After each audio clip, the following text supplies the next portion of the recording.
Today's guest is he's a fighter. The dude's a father of one child. The dude is the fights that you see at All or Nothing, he puts those things together. He owns his gym, C-Mac of Chattanooga. He's the coach there. So he's doing all of this stuff, and he's 30 years old. Yeah. Okay? I don't have nothing but respect for the guy. Everybody welcome Billy Swanson. Yeah. Thank you, guys. So you fought for Bellator. You fought in the PFL.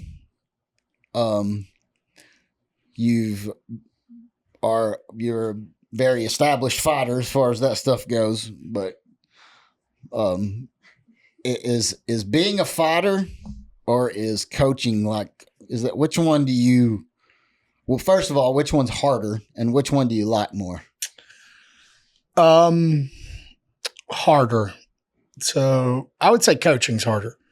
I've always kind of been, that's what led me to wrestling, and even kind of MMA, over any other sport was, the one-on-one competitiveness. Like, growing up when I was a kid, my grandfather told me, it was big on, he was like, I'm gonna watch you playing football one day on TV. And so like, as a kid, like I had that in my head. I'm like, football's my sport. I'm gonna play football. And so like, I started in football, and then like, just kind of growing up in the region I grew up, I wasn't on good teams. And, then I was told by a guy, irony of things, I was told by Campbell Lewis when I was in 6th grade, because that name, keep it in mind, it'll come back. Okay. All right. So I was told by Campbell Lewis in 6th grade, he was like, hey man, you want to be good at football? Like, you'll wrestle. And like at the time I'd grown up watching like WWE and shit. All right. Mm-hmm. So like, I'm like, fuck yeah, I'll slam somebody through a table. Like I'll smack somebody with a fucking chair. Like, yeah, I'm down for that. Like, Yeah. So like I come to the first practice or whatever, we make it through, and I'm in 6th grade, and at the time I was like short and fat. Like in 6th grade, I was probably like 5'5", 165 pounds. Like but I was stout. Yeah. I've always kind of like had that deceptive, like I can look fat, but like when I put my hands on you, you're one of the things that I did notice about watching your fights is like at 265 pounds, your athleticism is pretty insane. I've never liked being told I'm a big guy. So Really? like, Well, you're a big guy, but you in the light well. of like coaching mannerism. Okay. Cause like what you got to understand, like when you look at like sports that have some finesse to them, okay, like some movement. Oh yeah. All right. So like, like people will tell like big guys like in wrestling, oh, you shouldn't shoot to your knee.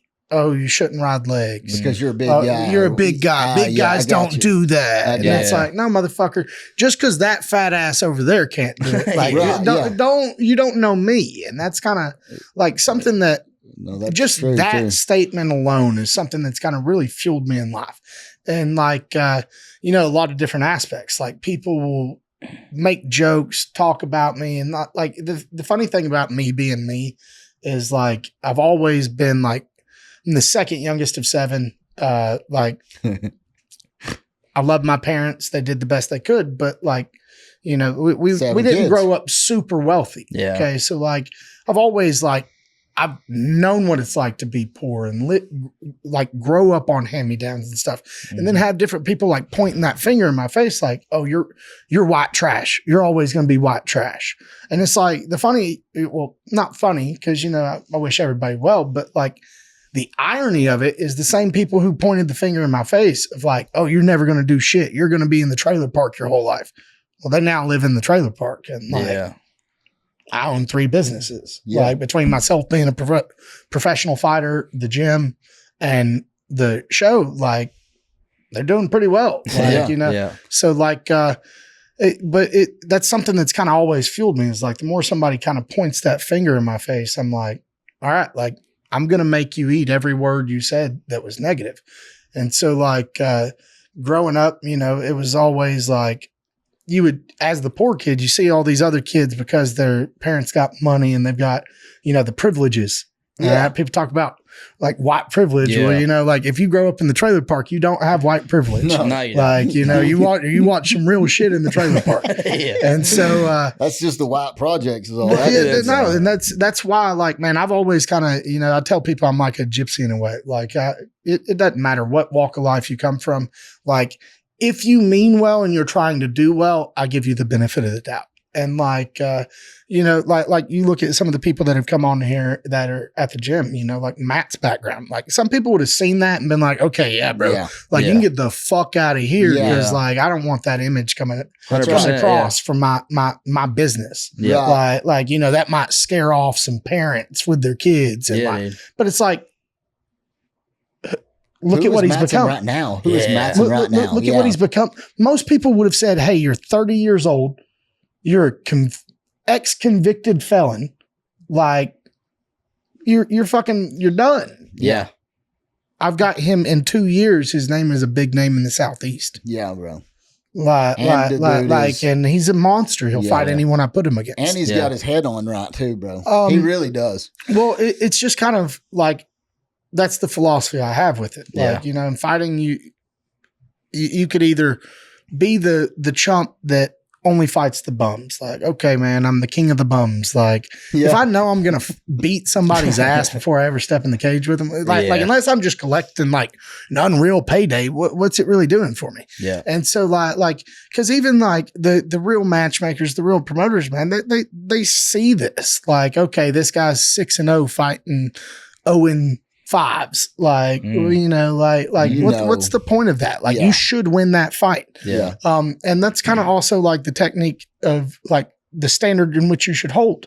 Like, if you train martial arts, like you should have that like mind frame of, well, why would I half-ass this technique? Because like, yeah, I could get away with it against the bum, but that's not truly who I'm trying to, you know, master it to use it against if I'm a competitor. Yeah. I'm trying to like, if I like, Macho Man Randy Savage, if you're the cream of the crop, you'll rise to the top. Yeah. So it's like, you know, like at the same time, like if I'm the baddest of the bad, like why should I be sitting here scared of this guy who's across fucking town?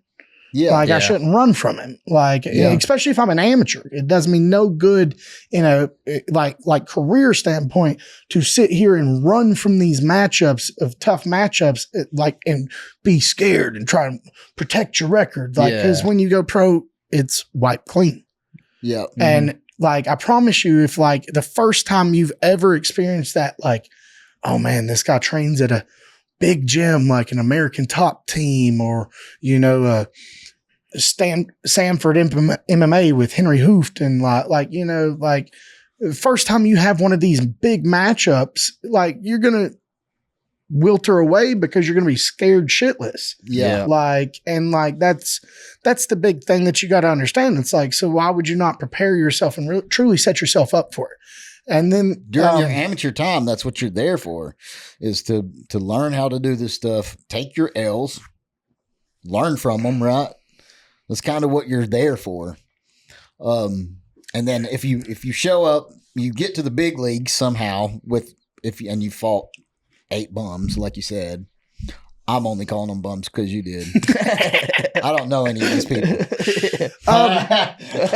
If you fight in the gym at all, I don't consider you a bum. Look, man, it just like in life, it takes all types to make the world go round. Like, and y'all will see it the more you interview some of these fighters. Like, some of these guys are going to come from different backgrounds. Some of these guys are going to have, you know, different character types. Like, you know, some people are absolutely fucking deranged, and like, you know, maybe they shouldn't even be in the cage. Like, but that's what fighting is. Like, you know, like in certain states, man, there's like more heavy requirements to actually compete. But like, as it's kind of grown, like some of these states just don't give a fuck. And like, bro, they'll let people out there, and like, and also some of these matchmakers don't care because they're trying to collect a bigger paycheck. That's one thing I can say about you. They'll put this guy versus a bum because this guy sells good tickets. And I tell everybody, especially my guys probably get it worse than anyone out of all my matchups because I tell them in the gym, I'm like, bro, you ain't fighting a fucking bum.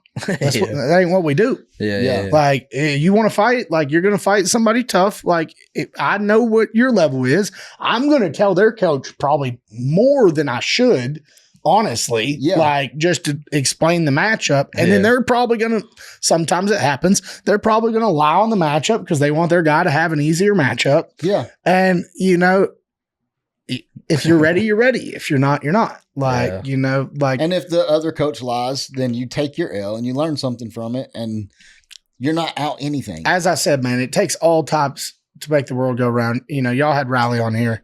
And not to talk too much about it because, I mean, not everyone in that gym that is bad about it, but you know, like there was that matchup in Riley's first fight where the guy in both rounds didn't touch gloves and immediately shot off of it. Yeah. So like, I wouldn't. Here's the big thing, like you know, just to kind of call light on that, I wouldn't care. We would take our L. We've taken plenty of L's as a gym, but we've also won plenty of fights in 3.5 years of being open. Yeah. But like. That's the real reality is like in the interview, you talk about you want to stand and bang. You don't want to grapple. Then immediately in the first round, you kind of touch gloves. There's about 2-3 punches, maybe 1 or 2 combos thrown. Yeah. And then you shoot. And then in the second round, this is the thing that, because after every event, because I don't really get to pay attention to the fights as much because I'm running around with a chicken. Like a chicken with my head cut off. Yeah. Okay. And so like after the events, I go back and I watch the pay-per-view, like a couple days, week, sometime within that week, I watch it. Cause I kind of like take notes. Cause I always look at trying to improve in all ways, like absolutely fighter, spectator, fan, everything. I want everybody to enjoy their experience. And so like I kind of watched in that video, man, for 45 seconds. You got to understand, when you understand fighting, it's the round. So in amateur MMA, it was 3-minute round with a minute break. Okay. Took maybe 10 seconds for his coaches to get in there and all that. For 45 seconds, 30, 45 seconds, this man is already off the stool and he's signaling it for Riley. Hey, hey, hey, hey, hey. The whole fucking time, man. And Riley doesn't stand up and look at him until like the last 5 seconds. Okay. So Riley makes eye contact. And so like Riley's all right, you want to touch gloves. As soon as they touch gloves, bro, shoots right in on his hips. Yeah.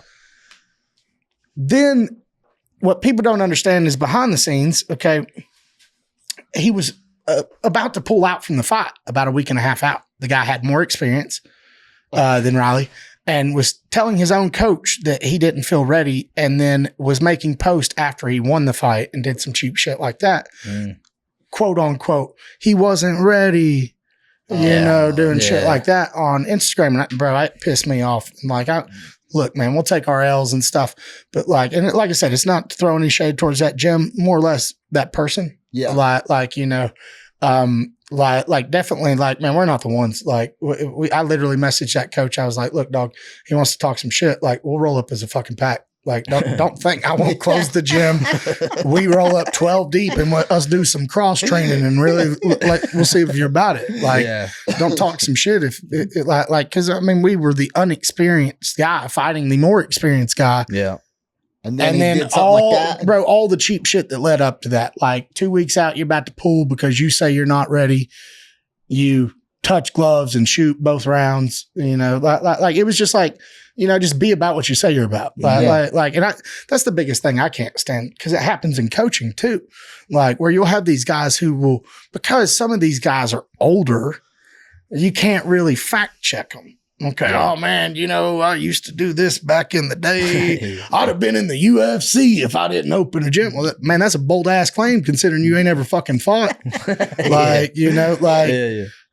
There's some tough guys out there, and I've seen some tough motherfuckers, bro, that have never made it to that opportunity. Yeah.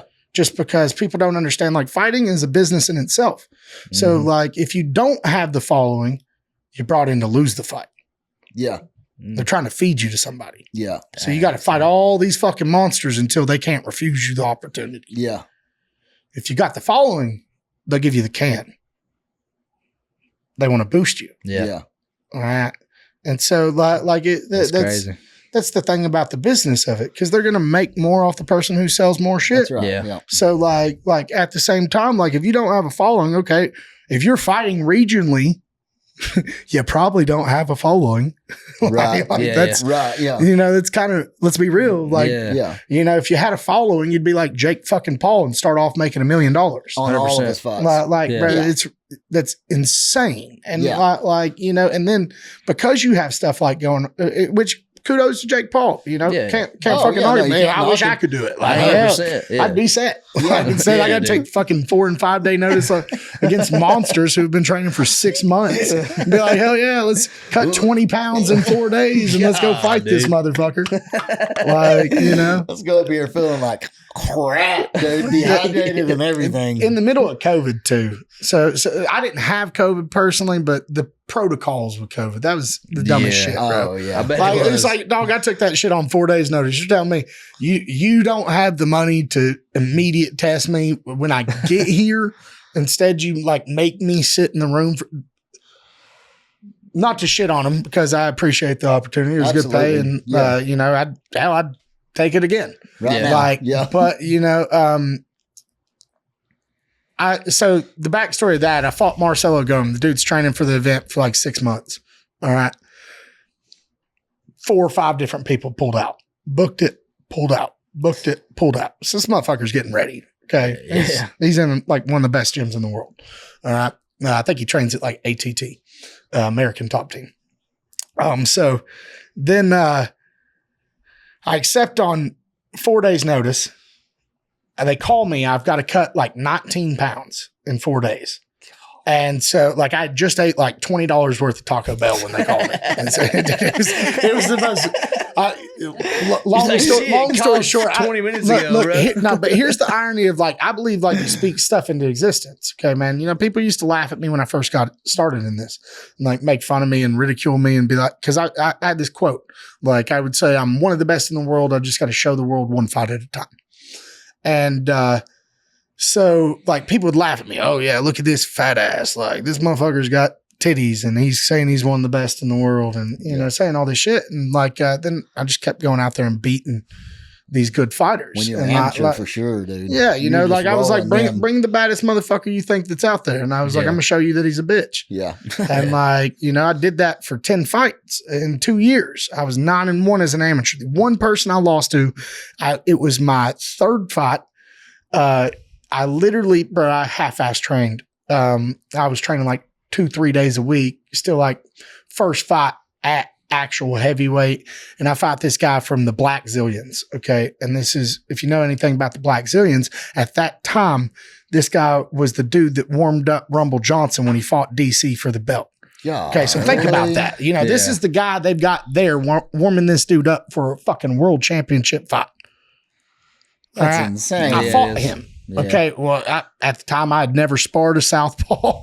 I had shit striking, dog. And so, like, you know, I'm out here and I'd been talking shit, you know, because that's my thing. I talk shit. Yeah. So, like, That's just a I'd little been something talking I shit do. and I'd been telling him, like, at the weigh-ins, I was like, you're too small. Better bring a pillow. Well, so this motherfucker really does bring a pillow. Oh, good. And, you know, funny story short. So, I'm out there and, like, he's standing southpaw, I'm orthodox, and, you know, I throw a couple jabs and I'm like, all right, kind of gauging myself. And like in my mind, I'm like, I throw one more jab and I'm going to kick the fuck out of the inside of his leg. I was like, I'm sending it through the fence. And so that's all I remember. You're like, I'm So gonna like, I throw that jab. That's all I remember. I had to piece the rest of this from like video. golly, All right. dude. So that's the most miserable thing about like actually getting knocked out. It's not really most of the time that you get injured or that you're really hurting and shit. It's like you have all these random people asking you, like, and the video ain't been released yet. Yeah, you like can't look at you it. can't really be like, you know, I threw this and he caught me with this. So it was just like I had to be like, I got knocked out, and they're like, oh, what happened? I'm like, I don't fucking know. I don't know. Just quit asking me. Leave me alone. So I literally so I threw a jab. He threw, because Southpaw Orthodox, it's opposite stance. So his right hand is a jab. My left hand's a jab. Yeah. So when I threw my jab, I was shitty at striking. Threw it from my chest. All right. So he just fucking threw his right over the top, hit me clean in the chin. Well, that kind of flash knocked me out. All right. So immediately I take a knee. Well, instincts kick in, and I'm like, mama ain't raised no bitch. So I jump back up. He hits me again. I hit all fours. All right. He jumps on my back, starts kind of hitting me in the ears and stuff. And as I'm trying to stand up, I flatten out a time or two, build back up immediately, flatten out, build back up. And then I do a forward roll and immediately shoot a double leg.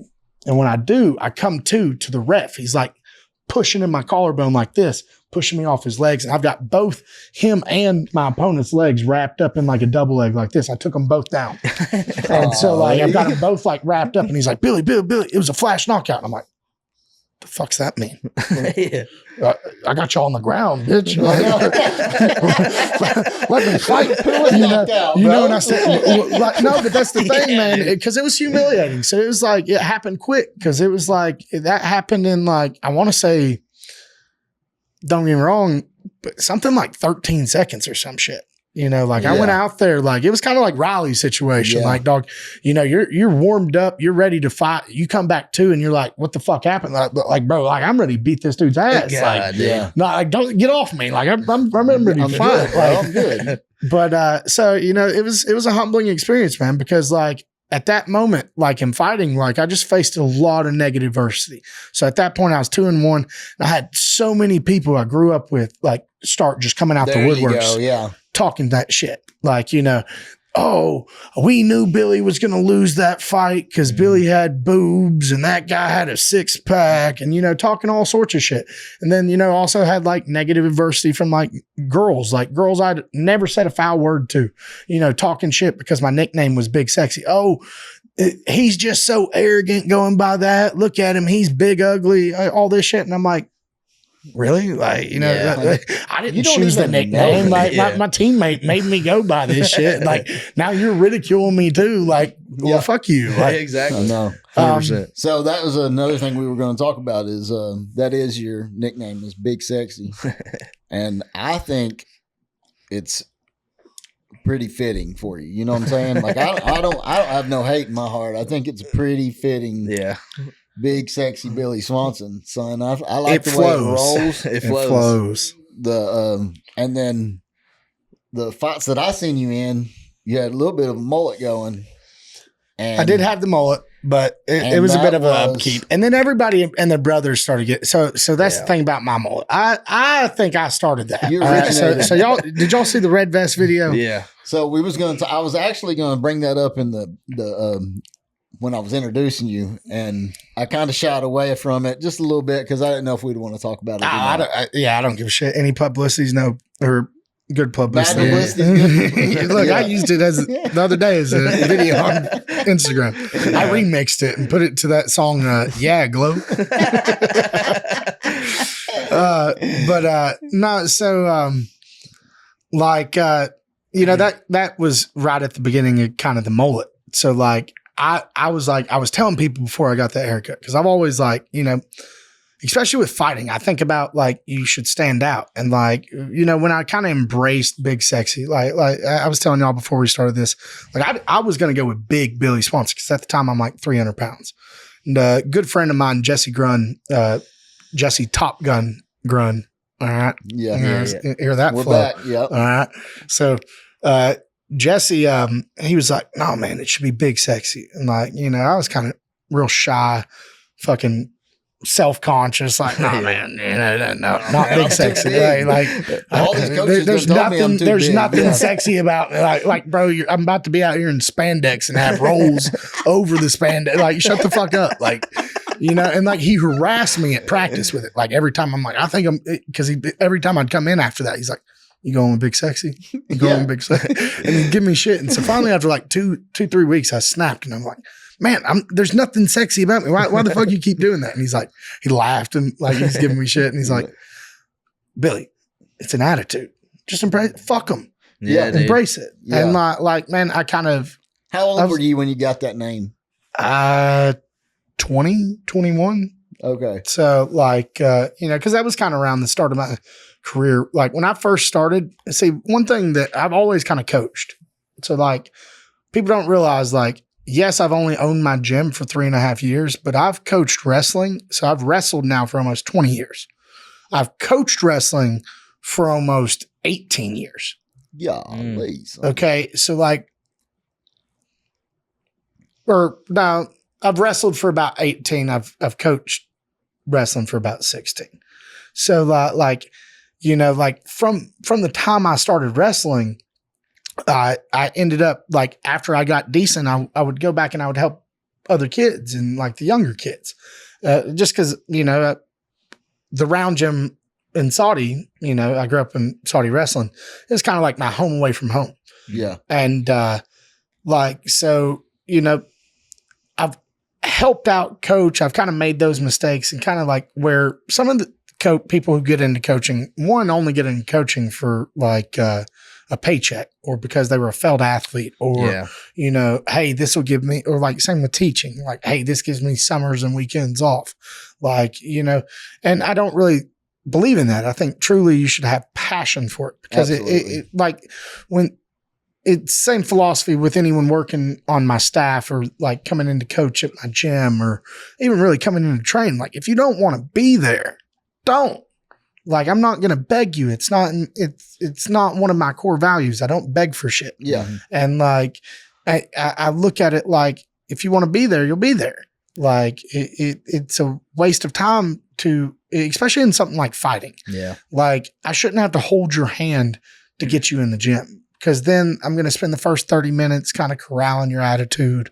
Then you're going to one negative word in the workout. You're going to fucking sit here and like, woe is me. Mm-hmm. And it's not to say like we don't like help each other out when you're going through a hard time and like build each other up. Like when we see that, but like at the same time, if it's every fucking day. Yeah. That's the ones you got to watch out for. You've got to get your life in order. Yeah. Like you don't want this. You don't want this. It doesn't look like you want this. In the time of owning my own gym, I've had different situations. And, that's kind of, I tell everybody, I give a week free trial. And so I tell them when they come in and they're kind of talking to me and I'm like, look, the week free trial is not just for you to try out the gym.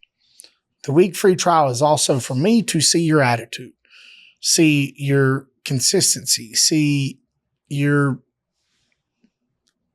overall charisma, because one bad apple can ruin a batch. And like, I've seen that already. Yeah. And like, man, dude, my prices are cheap at the gym. Like if you train 3 days a week or less, it's $80 a month. If you train 4 days a week or more, it's $120 a month. There's no contract. I don't do gi. So you don't have to worry about like paying for a fucking $200 carpet rug. That's Chattanooga Mixed Martial Arts, everybody. So it's like, like if you want to truly kind of learn, and I have like hobbyists kind of training with my competitors because it fast tracks I call it like the white belt bullshit. All right. Like where you'll have two beginners who don't really give realistic reactions in a certain position. Okay. So like, I go to throw my jab at you and instead of picking your hands up to block or moving your head, you just fucking stand there and eat it. Yeah. Okay. Like it's not even natural. Yeah. If that's how we drill, then you're going to think that's how easy a jab is when, you get into sparring, and then you're going to realize really fucking quickly it's not. That's not how it works. And so like the more realistic you drill is how you kill. Yeah. And so I tell all my students, man, it's like bad habits are formed everywhere. And, like that can happen in, like your bag work, your pad work, your drilling with your partner, your sparring, not having the right intention and understanding about what that drill and the why of the technique. Why am I doing what I'm doing? Yeah. Okay. Understanding that is a lot of times more. Well, man, I've had different coaches throughout the years, like that. Some of them, and I saw this in wrestling too. Some of them are great athletes. Yeah. Were great in the sport, got massive credentials. lack the capability of explaining what they're fucking able to do. Yep. Yeah. And so then in the contrary, I've seen people who were very subpar athletes or don't have a long list of credentials themselves in a competitive standpoint, but go on to be a accomplished great coach because they have it. So like it's two contrary. They're two different worlds. It's two different contrary aspects in martial arts or wrestling or really sports in general. Yeah. Is like to be a great athlete, you have to be very selfish. Okay. So as a accomplished athlete, you're going to constantly hear from people, especially like your family and your friends. Oh, you think you're too cool to hang out with us, or you just ain't got no time for us no more. Why don't you come see your family sometime? And I've had to like literally like be an asshole to them at times and be like, listen, motherfucker, you know where I'm at. Yeah. Like I'm at my gym 65 hours a week. Yeah. Like you can show up there. Yeah. Like don't sit here and bitch and whine saying, oh, you could come see me when you know that like I only get out of my gym a limited amount of time and I'm spending that with my wife and my daughter. Yeah. Yeah. Like, so like, sorry if it fits in the plans that weekend, you know, we'll do it. Like, but you know, like shit, really, like I got to give a shout out to my wife. Cause I mean, like in 3.5 years of being open, man, I first started the first year or so. I was in the gym like 79 hours a week. Yeah. Like I would open at 7 a.m. and I would stay there till 9 p.m. all day. Regardless if anybody showed up or not, I was there. Yeah. Cause like I have the philosophy, a disciplined man is a rewarded man. Like I should do it regardless if you show up or not. So getting on that, your philosophies is because all of the fighters that we talk to kind of have this like wired in mindset that is that we've questioned about where it originates from. Is this all their personal mindsets that are all, I mean, they're all, I don't know if you've watched every single one of them, but they're all lining up to be pretty close to the same. This is my mindset to this whole thing called fighting.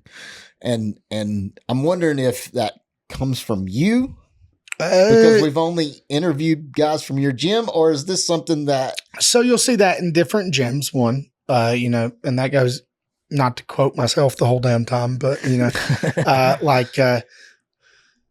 as a coach, you'll see on your students, all your good and your bad habits fall off. Okay. So like you'll see similarities in certain gyms where like athletes will match their coaches' clothing, their hairstyle, their attitude, you know, and I'm not saying any of them are copycatting me. Not, like I do, but also. They all have mad respect for you. They all have mad respect for you. I believe in like coaching, man. When somebody knows that you're willing to fucking go to bat for them, they'll go to bat for you. And like, also, I'm not a bullshitter. Like what you see is what you get. Like I wear my heart on my sleeve. If I'm having a bad day, I'll tell you. If I'm tired, I'll tell you. If I'm injured, I'll tell you. You know, I even tell my students all the time. I believe honesty. Truth and honesty is the number one thing. Because the thing I don't want is like, man, and I've had this since I first got into kind of coaching. Like if I don't really think you, and my belief of where your potential. Because there's been a lot of people who didn't believe I could achieve anything that I fucking achieved. Yeah. Okay. My belief doesn't mean that that's your parameter. Okay. You could exceed my belief and me go, oh, damn. All right. My bad, bro. Yeah. I should have shit. Yeah. You made me eat my words. Okay. Maybe I'm that guy for you.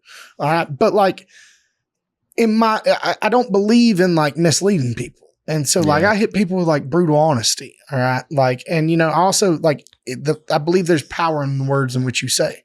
And so like, you know, the negative woe is me ass mentality, I get that shit out of my gym. Like, bro, if you're this negative Nancy that every time you fucking walk in the door, everybody else like, is no, like, bro. The analogy I use is imagine Eeyore off Winnie the Pooh. Yeah. If Eeyore's walking in the door and there's a fucking black cloud of rain that's circled around Eeyore and that's coming in with you, like, you know, like, well, I'll give you that free week. Maybe I'll let you do a month or two. But if I really see that you're not trying to improve, because that's all I look for. Like, I'll care. the other day on the way home, all right, I go and was at my buddy Sisu Sauna downtown Devons. And I was on my way home. I get off the exit. There's this old man. His trailer had popped off the railroad tracks, little short trailer, lawnmower. I could tell his ass wasn't able to lift it. There was like another old lady right there with him. And, I was like, he's either going to have to sit here and call somebody for something simple. Or like I could stop. It'll take me 2 seconds. So I stop. I hop out of my car. I run over there. He looks up. He's like, oh, he starts trying to tell me what happened. I already know what the fuck's happened. Yeah. So I pick the trailer up real quick. He's like, whoa, I set it on there. I'm like, well, it's not going on the ball. We sit there and mess with it. I have to lift up. We get it latched down. He's like, well, when I went over the railroad tracks, his handle popped up. That's why it popped off. So then we pop his toolbox open. I help him find a bolt and nut. And I'm like, oh, here's one. We slide it in, screw it on. I'm like, there you go. It won't happen again. And he's like, thank you. He's like, what do I owe you? I was like, nothing, man. Yeah. I was like, I couldn't leave you. You're like a 65-year-old man, Mike, bro. Yeah. I'm not going to leave you on the side of the fucking road in 95-degree weather. like just lift, because it was simple. Like with the weight distribution, it wasn't heavy. It was just like, he started telling me in his stories, like, I got arthritis in my hands. I'm like, bro, it's fine. He's like, well, what do I owe you? I was like, nothing, man. And I was like, you have a good day. He's like, I already am. Thanks to you. And I was like, well, good. Sweet. And so but no, like I just look for people to try and better themselves. And like the thing that people, I have a great memory. All right. So like the thing that people don't like about me is my brutal honesty. Okay. Sometimes I have harsh words. All right. And so like I hold people accountable. Sometimes that's part of being brutally honest. No. Here's the thing about the truth. Okay. The truth, whether you like it, whether I like it, it's the truth. Yeah. 100%. Okay. Like you got to face the fucking truth. It's accountability. Yeah. Okay. And so like, like there's different people, they'll laugh and they'll poke fun when that brutal truth hits somebody because they tell me a goal. Like you tell me, hey, I'm trying to lose 20 pounds. Well, motherfucker, if 3 months down the road, your ass has gained 5 pounds, I'm calling you out on it. I'm like, motherfucker, you still eating cheesecake? Because I only see you like once a week. Like, what the fuck's going on? You said you wanted to lose 20 pounds. Like, if you say you want to be a fighter, well, that's a whole nother shift. Yeah. Okay. Everybody's talked about that. Like hobbyist to competitor. Well, now, like, depending on your background, depends on how well I can trust that you're actually going to push yourself and prepare yourself outside of my visual. Yeah. Hey, I see what the fuck you're doing. I know you're ready. Yeah. Right. Okay. Like, cause man, so many people, I don't know why so many people will get into something that's dangerous, like fighting, boxing, kickboxing, Muay Thai, any of it. And then they will half-ass prepare because their ego. I don't understand. And like truly, man, like I learned it a long time ago in wrestling. Your ego is killed on the mat. And so like, you want to be the best, and you don't want to if you want to make something muscle memory, okay, or the scientific term is unconscious confident. All right. If you want to make anything unconscious confident, you got to do it like 100,000 times. All right. So what I tell people is like the first 10,000 times you're going to absolutely fuck it up. All right. Yeah. You don't know body control. Yep. You don't know the contortion. You don't know the movement. You don't know your balance. You're going to absolutely fuck it up the first 10,000 times. And a lot of times in fighting, you're doing stuff that your body doesn't naturally want to do. To quote Bruce Lee, don't fear the man who's thrown 10,000 kicks. Fear the man who's thrown one kick 10,000 times. Okay. I like that. Right? So, like essentially it's repetition. Repetition is where you clean up the rep. Like that's where you clean it up. And so, like I said, the first 10,000 reps, what that does is that makes you question it. Like, do you truly have passion for learning this? Because like the average person will do it 500 times. Yeah. Oh man, I know how to throw a jab now. I got it. I did it one day. I did it for a week. I know my jab. Like, what the fuck you mean? All right. And so like the average person will do it only 500, 1,000, 1,500 times. Okay. So like it really questions it if you make that 10,000 mark, if you want to be good at that technique, because it's just repetition of the same technique, the same mode. Boom. Just keep doing it. Just keep doing it. Keep doing it. All right. And so at 10,000, all right, a couple light bulbs go off. And so like it could be the same damn thing I've said to you for 6 months. Yeah. And all of a sudden, boom. Because it's like the saying, you read a book 10,000 times, every time you read it, it's going to be a different thing that you see in it. Okay. So you do a move 10,000 times, like every time you do it, you're going to start feeling the movement, feeling the flow, and you're going to be like, oh, okay. It's actually this. I've been overcomplicating it because I've been stiff the whole time. Yeah. And I've just got to relax and feel it. Let my body find it. Yeah. Okay. And so essentially, like at 10,000, a couple light bulbs go off. So then you do it that way for about 30,000 reps. You get to 40,000 reps, another couple light bulbs go off, and you're like, oh shit. Okay. Like now I truly understand it. All right. Now I can see it in this position. I can see it in this position. Right. You're at 60,000 you're at 40,000 right now. So now when the couple more light bulbs go off, now you've kind of, in a way, you've started to revolutionize it in a way like it's not the same way you were taught it. All right. So it's not the same setup I showed you or same description or I got you. But like, like maybe say it's like, I'm showing you a double leg. All right. And the way I showed you was you post their arms up, you shoot the double. Okay. Well, then after, about 40,000 reps, you realize, well, shit, I could snap you down when you go to pop your head up. Boom. Yeah. All right. Now I get that jump on you. All right. I could sit here, push into you. You go to push back into me. I snap you. You stand up. Boom. All right. I could arm drag you. Boom. Yeah. I could get an underhook. You go to face me. I hit it up. Boom. Okay. So you start seeing these other ways like, oh shit. Okay. There's more than one way to skin this I could start finding this. Yeah. Okay. And so then what ended up happening, you rep it that way for about 40,000 reps. Now you get to 80,000 reps. Now 80,000 reps, you really kind of revolutionize this technique. Not a single word in the description is how it was described to you. It's not even the same setup. You have like profound understanding of it. Now you're able to find your own words and formulate it and teach it in all sorts of ways. Okay. That black belt mentality. But now because you don't have it retained that way, you just kind of discovered it that way. Now have that understanding. Yeah. You got to rep it another 20,000. But what you got to understand about this whole journey to make it to 80,000 to where you kind of truly understand what the fuck you're doing, or to make it to that 100,000 where you don't even have to think about it. You can just, there it is. Yeah. Okay. You got to fuck it up for 80,000 reps. So that's pretty insane, actually. That's kind of, that's wild to think about, really. That's where like ego truly does get killed on the mat. Like, because if you truly want to be great at this, there's a different sayings like, the difference between a martial artist and an MMA fighter.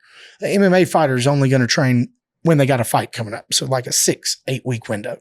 All right. In between camps, they're going to get fat as hell. They're going to be out of the gym. They're not really going to train. All right. They're going to make all the excuses. Yeah. Okay. Yeah. And then the martial artist, it's a lifestyle. So it doesn't matter if I have a fight coming up, I'm training. I'm doing this because it's me perfecting my craft.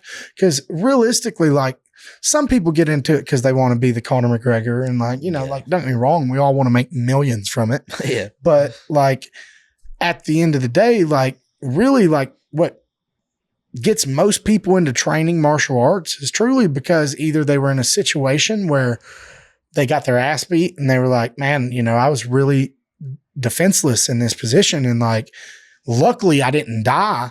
So I'm going to do something to never be put in this position again. Yeah. Or like, maybe they just started because like they lack purpose. They started like weightlifting and then just really just kind of going to the gym by themselves and, doing it on their own is not really for them. Yeah. So like, I kind of look at like CMAC is like, don't get me wrong. I have a couple women that train there, but, I really look at it like we've got a lot of men and, probably 10, 15 kids that train there.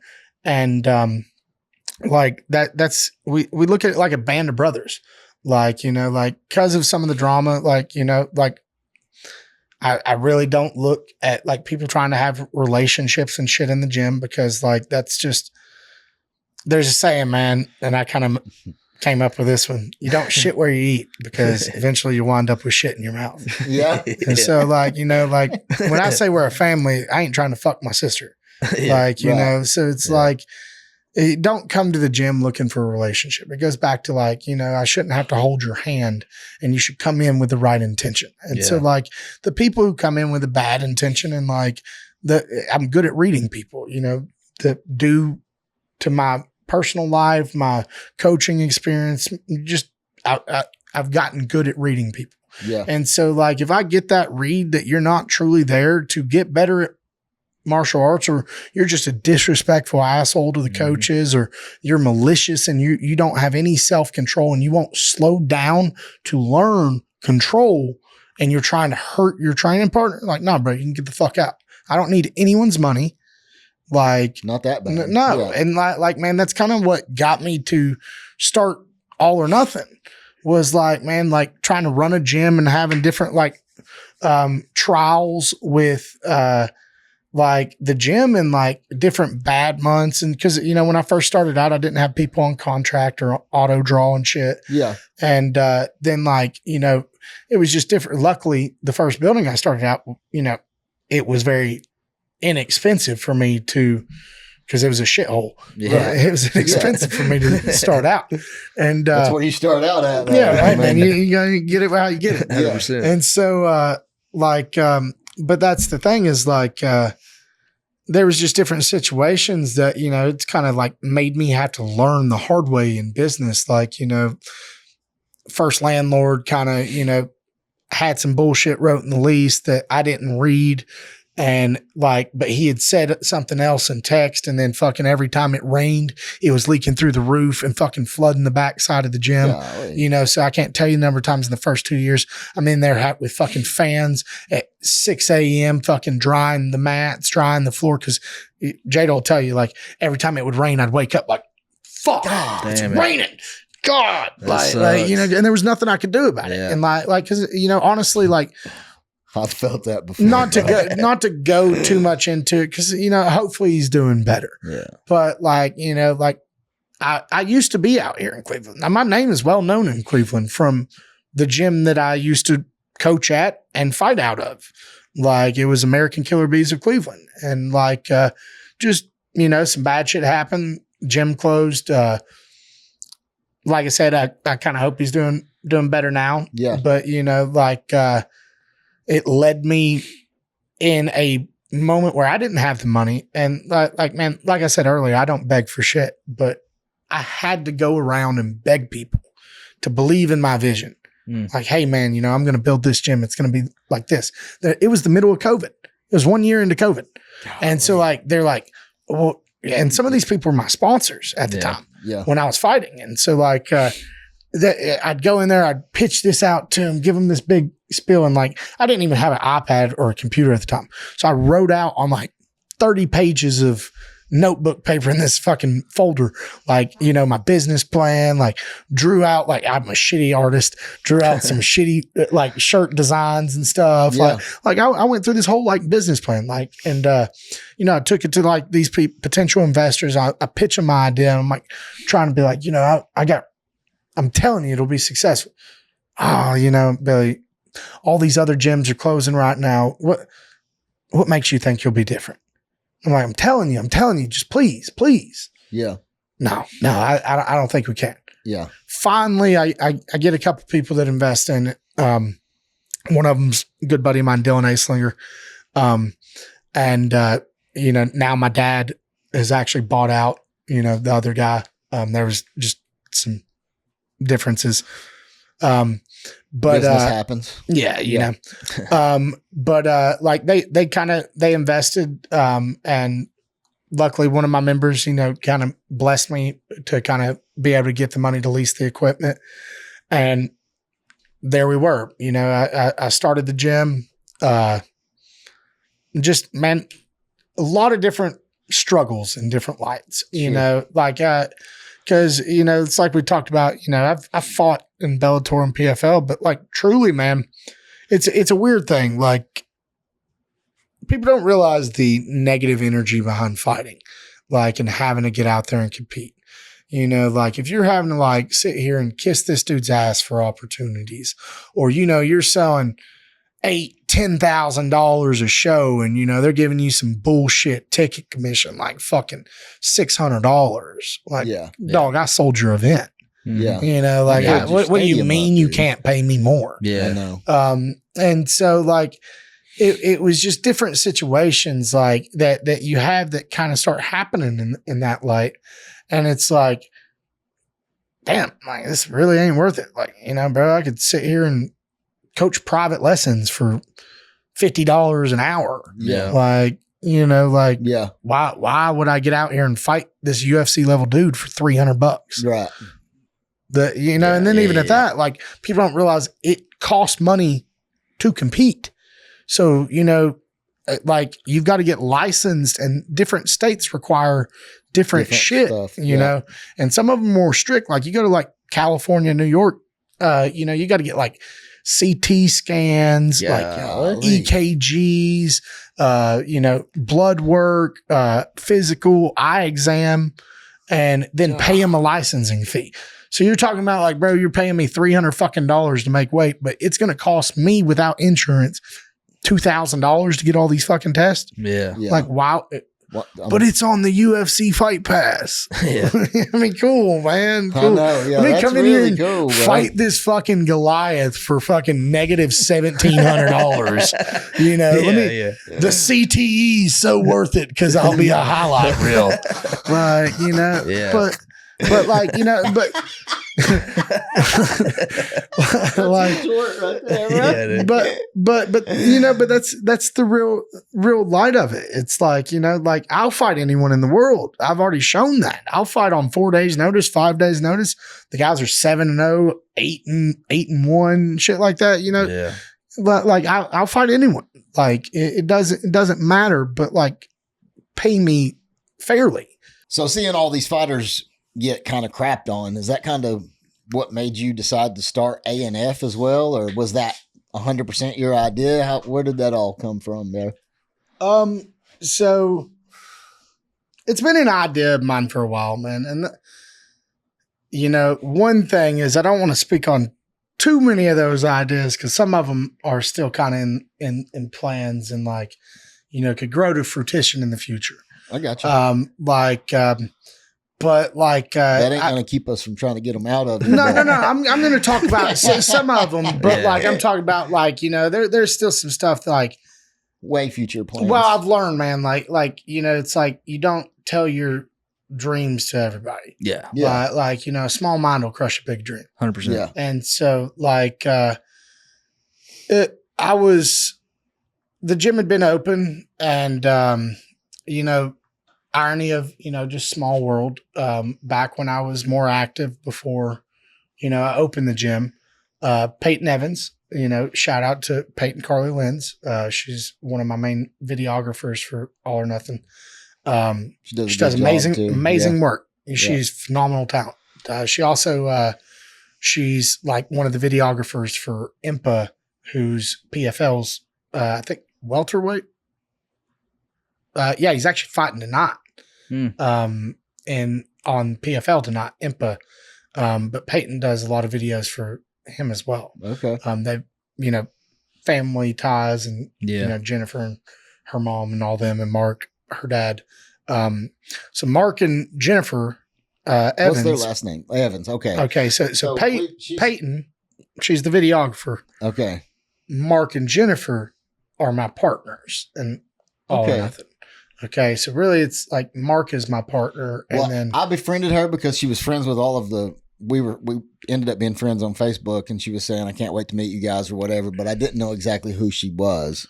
So Jennifer, cool. Okay. Which, look, man, they say it takes a village to raise these kids. Well, shit, man, it takes a community to raise these fighters. Yeah, bro. Like, between like, because like even for myself, like, I'm 30 years old. Like, I ain't got insurance, can't really afford it. Like, healthcare insurance, cars are covered. Yeah. Don't arrest me. Don't pull me over.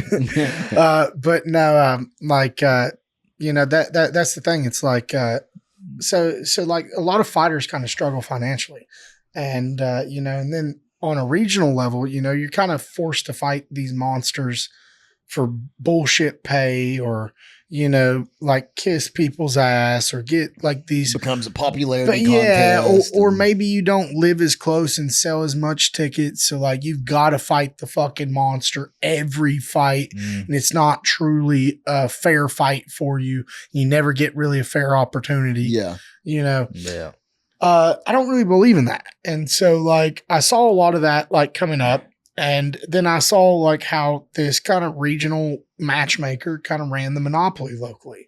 And he would tell me and other fighters, like, if you go fight for this show, it's going to be, you're drawing a line in the sand. And they only come here once a year, but I'm here 6 times a year. And I'm king of petty, quote unquote. Yeah. I'm king of petty. I'll book the same weekend as them. I'll steal fighters from their card. Golly. I'll make sure the local gyms don't buy into them.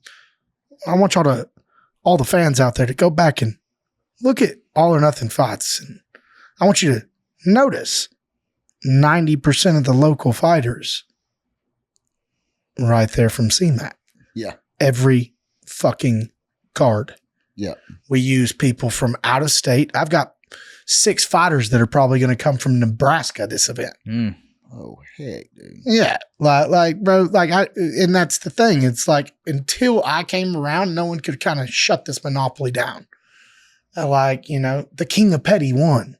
Well, guess what, man? I approached it like a fight, and I looked that motherfucker in the face, and he won't stand toe to toe with me. Like, Right. First off, like in the street, like that some bitch would get stomped. Yeah. Like, Why are you talking to me like this? honestly, I could just use my legs and would still beat him badly to a point he would have to be in the hospital. Okay.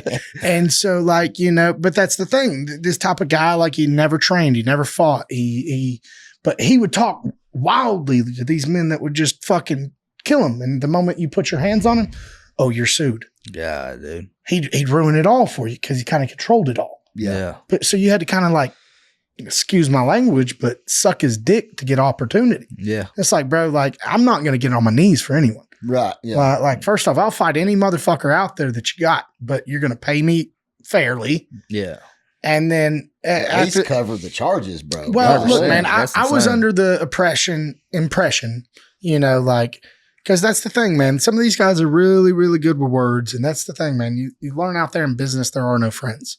And so when people realize that they can piggyback and make money off you, they try to, instead of like truly like going, hey man, this guy's somebody who's actually got the potential and the following and shit, like UFC would give this guy a fair opportunity. Yeah. Like, let me give this guy the push. And like, yeah, he won't stay under my wing and me be able to rake in all the money off of him, but like, watch what he grows to be. Yeah. Well, these guys will squander that. And instead they'll try to make you lose a fight so that you have to then win 4 or 5 in a fucking row before you ever get that opportunity. I got you. Again. And so it's because they know you're selling these $5,000, $10,000 locally. And it's like, well, this is my cash cow. Yeah. I got to keep him here. I'm going to keep him here. So they also try and do fucked up things like 3-fight contracts. Like, so then you'll be in this contract and here's how they spin it. Okay. Cause first off, if you don't get these other opportunities that treat you good, pay you good, then these motherfuckers will be like, oh man, this is just what there is. And so it's like, as an amateur fighter, people will not pay for hotels. They won't pay for travel, it'll be this fucking absolute mismatch where it's like somebody's a 6-0 fighting a 1-3, like, okay, all right, well, good job, buddy. Yeah. You really did something there. We're proud of you. Yeah. Like, how much fucking moral corralling do you need as a fighter? I know. Yeah. Okay. Yeah. Like before you, and even at that, like, people say, oh, it's these coaches, it's my match, man. No, at the same time, motherfucker, you know what you're doing. Like, know the guys you're fighting are bums. Right. Like either you can nut up or shut up. Yeah. Like don't claim that sometimes you're the you have to go as a fighter. Like I want a fighter. I want another fighter, something that's the same level as me. You know, it's the challenge. Yeah, it's the challenge. So I saw a lot of the bad, man, and so like I'm kind of somebody like I get this vision in my head, and I'm like, all right. Like, I think I can do this. Here's and a then here's a screw there. you know, and then, you know, life has kind of built my confidence. I think that's the number one thing. And that's what martial arts or even kind of the military in a way, military kind of builds a little bit of false confidence in a sense of like, you're a badass, yes, against the average Joe, or even with a weapon. Yeah. But not all of them are that great. Fully hand to hand in the technical attribute, but it's also the intention behind it. Right. So like their intention behind a lot of their training is to disengage, create distance, get back. If you've disengaged them from their primary weapon to get to their secondary weapon, to get to their third weapon, so on and so forth. Right. You know, they're only going to use hand to hand if they can't grab one of those weapons and kill you with it. Yeah. Okay. Like it's the intention where like, I'm going to punch you in the fucking chin and knock you out and walk off. All right. Like, you know, as we did see, like, so it's the intention. Like, you know, like I'm malicious to an extent. If you're trying to hurt me, I'm gonna put your ass down. And like, even in that situation, you know, like there was that video. What people don't know is what happened out in the parking lot. Mm-hmm. So the brother that I dropped like 3 times. All right. And he was really the main instigator of the night. The brother I dropped like 3 times and not the one that was knocked out on the floor. Yeah. He runs up to me in the parking lot and like, I straight up looked at him in the parking lot and I was like, listen, dog, I was playing with you inside. I was like, you put your fucking hands on me in here. Your brother's still sleeping there. That dude slept on the floor for 15 fucking minutes. I bet he did. And so his brother, when he cornered me out in the parking lot, I said, look, motherfucker, you put your hands on me out here, I'm going to kill you. I was like, he'll be asleep in there. Won't even know what the fuck happened to you. You'll be dead out here. I was like, test me. Mm-hmm. And like, then I grabbed the door and I walked back in the bar. And the security started trying to stuff me back out because like they threw me out in that situation thinking I was the instigator. But, you know, no, when it all came out, like, you know, those guys tried to talk shit and all that. And listen, man, here's the thing about self-defense. You can either be proactive or you can be reactive. Okay. So proactive is you're prepared or I'm doing something beforehand. Before something crazy like that happens, I'm training, I'm learning what I'm doing. So if I get put in that situation, I can react intelligently. I can be reactive at that point. All right. Yeah. I don't have to think. Yeah. It goes back to that muscle memory. Yeah. All right. If you're reactive, you hope to God you don't lose your life in the moment. Because what that means is that you got put in one of those life or death situations and you squeak by. Yeah. 100%. You had one of those moments where you were a police officer trying to detain a crackhead and you had no fucking self-defense knowledge. You tried to take him the fuck down and then all of a sudden he's beating your fucking ass. And luckily, right before he pulls your pistol off your fucking hip, your partner runs up, grabs him. You just squeaked out. You squeaked out. So that's when people, that's what the other reasoning behind what will get people in martial arts. But what started all or nothing, because I know, man, I can ramble. I can get sidetracked. It's okay. But what started all or nothing, man, was Mark. So Peyton had done a video when I was more active. She had came in and she did this highlight video for me because she had came to one of the events that I'd fought at and like, you know, not talking shit, but, you know, her words, she was like, the highlight video really highlighted my fight. Okay. I was the main event of it. Okay. She was like, and she told me after that, she was like, it was kind of difficult on that card to make it look good because a lot of those fights were boring. And I was like, well, you know, it is what it is. That's the show. That's how this guy matches the card. Like, you know, like, trust me, I know my ass has been fighting. Yeah. Like, you know, I see it. Yeah. All right. Yeah. And so like, then, like she comes to the gym after doing that first video at the event, and she does a highlight for me at the gym. So we kind of build relationship a little bit. And like I said, highly talented, great work. Yeah. And then so that establishes kind of contact with me and her dad, Mark. And so his wife, Jennifer, and then Mark, because Jennifer helps Peyton do the interviews. So Peyton does, the videography and camera work and stuff. Jennifer's usually, the questionnaire. Gotcha. And so, then Mark kind of brings this guy that he had working for him at the time in the gym. And he's like, this guy wants to, train and compete. I think he'd be good. And, I'm just sitting here telling Mark, I'm like, well, one, because of the guy's history, I was like, don't worry about paying me. Just let's see if this guy lasts. It's not for everybody. Right. And I'm not an easy coach. And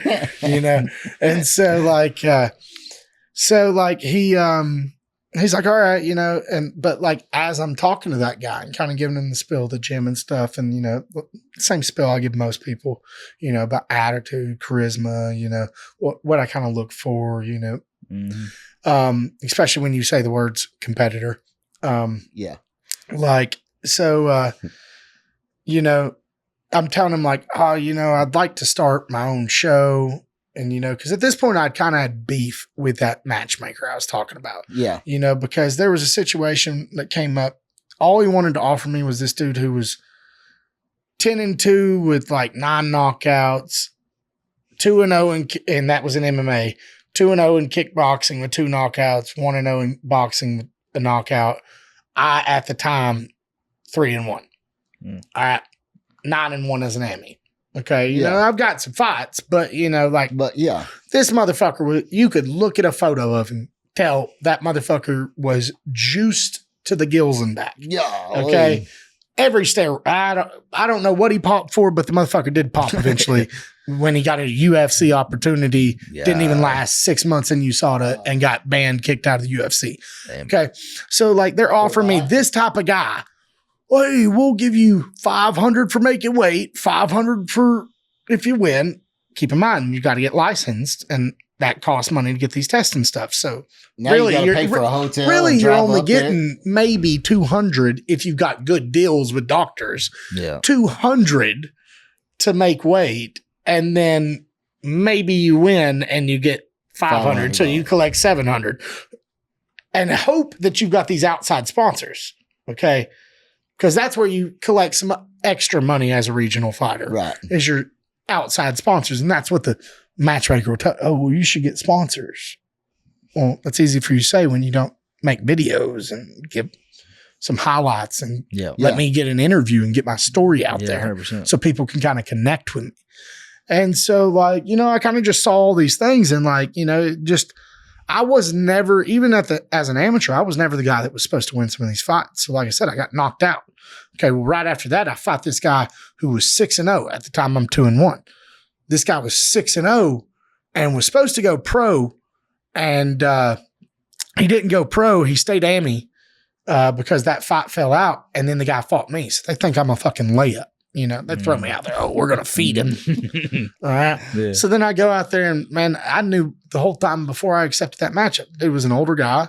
He was strong. He was big. And he had a heavy right hand. But I was like, motherfucker's got no wrestling. I'd already seen him fight. I was like, I'll just fucking, every time he loads up that right hand, I'm going to shoot a double. Yeah. Put that boy on his fucking head. And then he's going to have to wrestle me. Yeah. And then we'll fight. Okay. I used to, for a while, I didn't play into it negatively mentally on my own, but, or allow it to get to me. But then it did for a while in my career, which caused me to think that I had to become a striker, because of people's criticism, man. Yeah. So people would talk shit like they do with TJ. Oh, you dudes wrestle. Well, motherfucker, stop it. Yeah.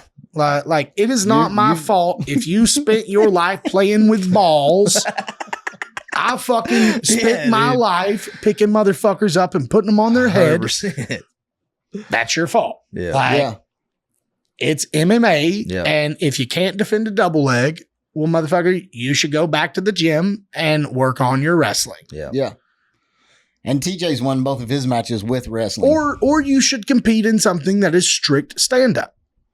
Kickboxing. Yeah. Boxing. Yeah. Yeah, Taekwondo. They have it there You for know, you. like don't fucking sit here and bitch about MMA where the rules apply, where I could do a takedown and I can lay on it. Now, don't get me wrong, it is fucking boring.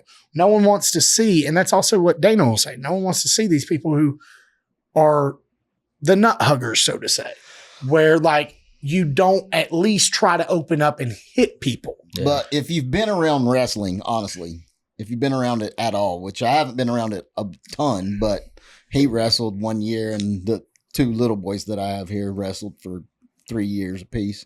You appreciate the art the more you know it. But at the same time, not everybody's been around. What I've learned in my experience is there's two different demographics in that. And like, you know, one of my events, my main event was a very, very high level grapple match. One of my buddies, Elijah Carlton, he was on there. He was the main event against a guy named Giovanni Ortiz. And great grapple match. Fans were like, stand them up. Shit like that. Motherfuckers who don't know anything, like they just want to see people get punched in the mouth. So it's kind of hard to mix the crowds. Like, you know, mixed martial arts is awesome for that, but unless you come from like a country and like which Russia or Asia, Europe, where they've got kind of more international wrestling and it's a bigger scene over there. Okay. And so like Brave or One Fighting Championship, you're going to see more grappling and shit because like you've got these high level Russian wrestlers and shit over there. And like, it's more in their style and play, and people enjoy wrestling because they understand it more. Yeah. But like the casual understands it. No, they just want to see somebody get punched in the fucking face. Yeah. And so, and that's fun too. But I actually dig the wrestling side of things. I get some of it and understand some of it. So at the same time, and it's the same thing I say to everybody who comes in my gym with a wrestling background. It's not a wrestling match. Right. That's true. So wrestling to a degree. And there's not times where, don't get me wrong, where you might have your shit rocked and you might just, I've done it. You just shoot a fucking double, hold the motherfucker until the ref stands you up so you can catch your breath and gain your wits a little bit. Okay.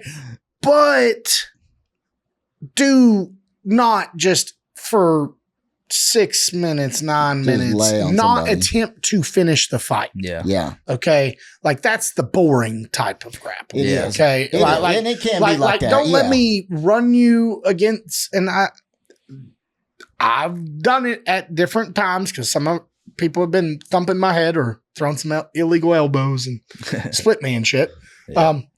Where you kind of pin somebody up against the cage and you just don't try to progress the fight. But at the same time, like, I feel like I don't stay there more than 10, 20 seconds. Like, you can go back and watch most of my fights.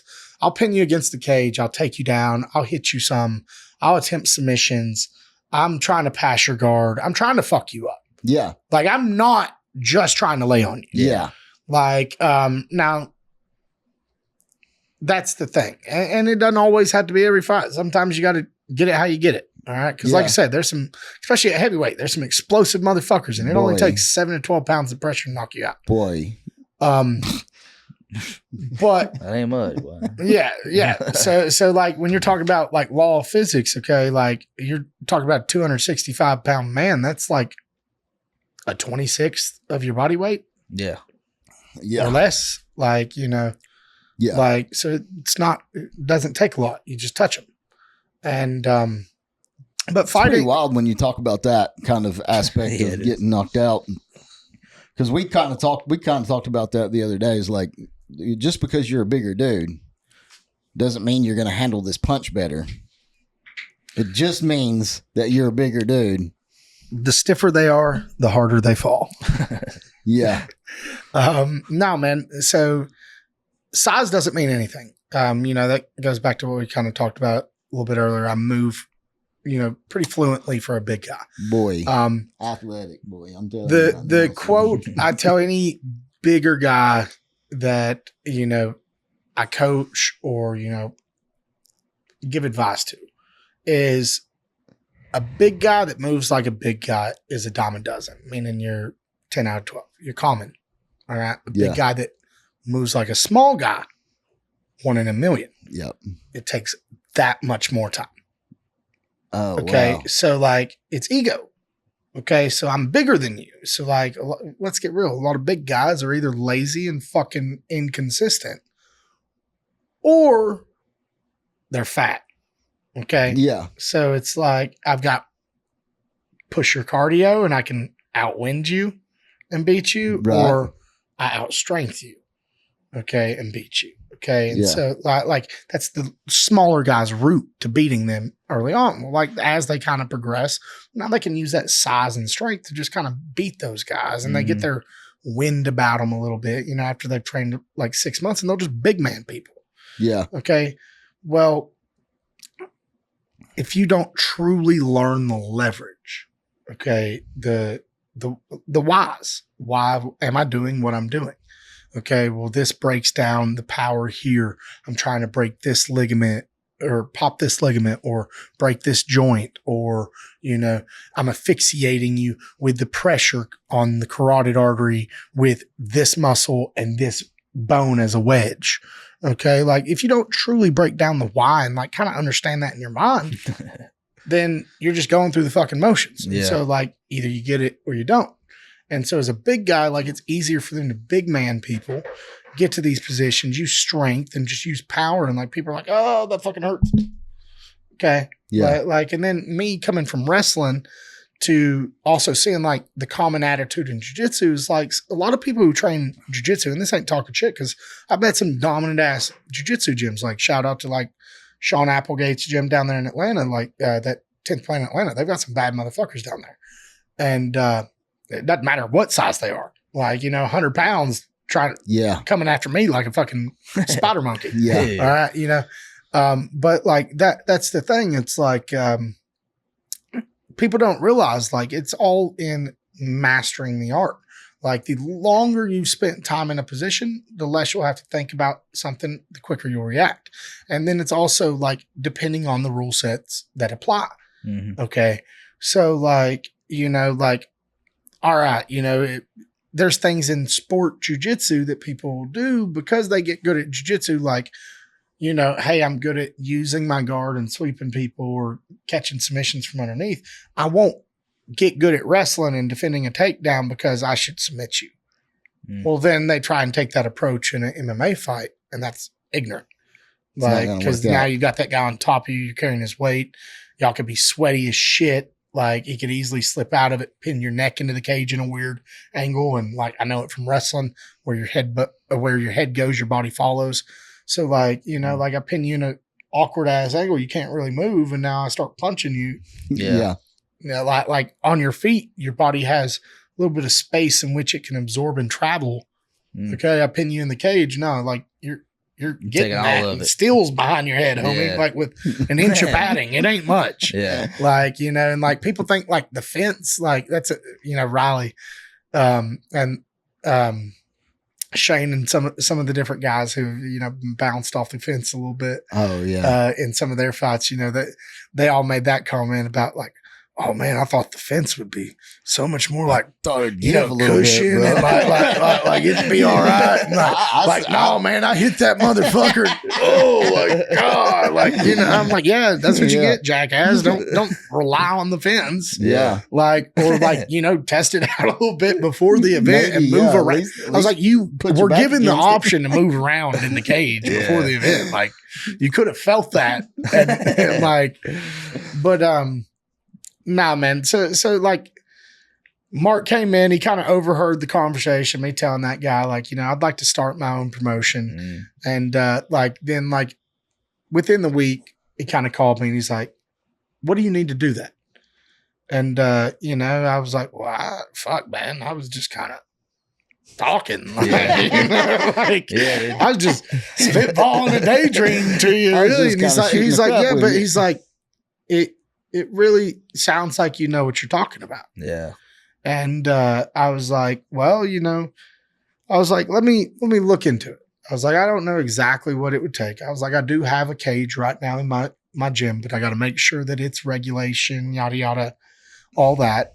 And then I got to look into what we would need, like licensing permits, all that. A place to do it. We would need a venue. We would need, to buy some gloves and stuff. We would have to pay certain people. I was like, and so much would go out ahead of time, and then we would really make our money after. Yeah. I was like, but I've kind of helped out run some of these events that I've been on in the past. I was like, so I think I've got a little bit of an idea, but I can at least make one run. I was like, I got connections. I got some people, like Eric Turner, owner of KMA and owner of Valor Fighting Challenge. Casey Oxidine, owner of Team Oxidine out in Johnson City and Showcase MMA and Warrior FC. I've got some different Warren Thompson, head coach of Torch MMA down in Canton, Georgia, and matchmaker and co-owner of Elevate Fight League. Nice. Okay.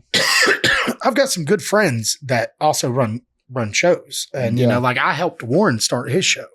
And I took advice from Eric and, Casey on kind of like anything I needed, to prepare for. Yeah. I'm a smart guy. Like a lot of people when they go into business and stuff, they look at the good.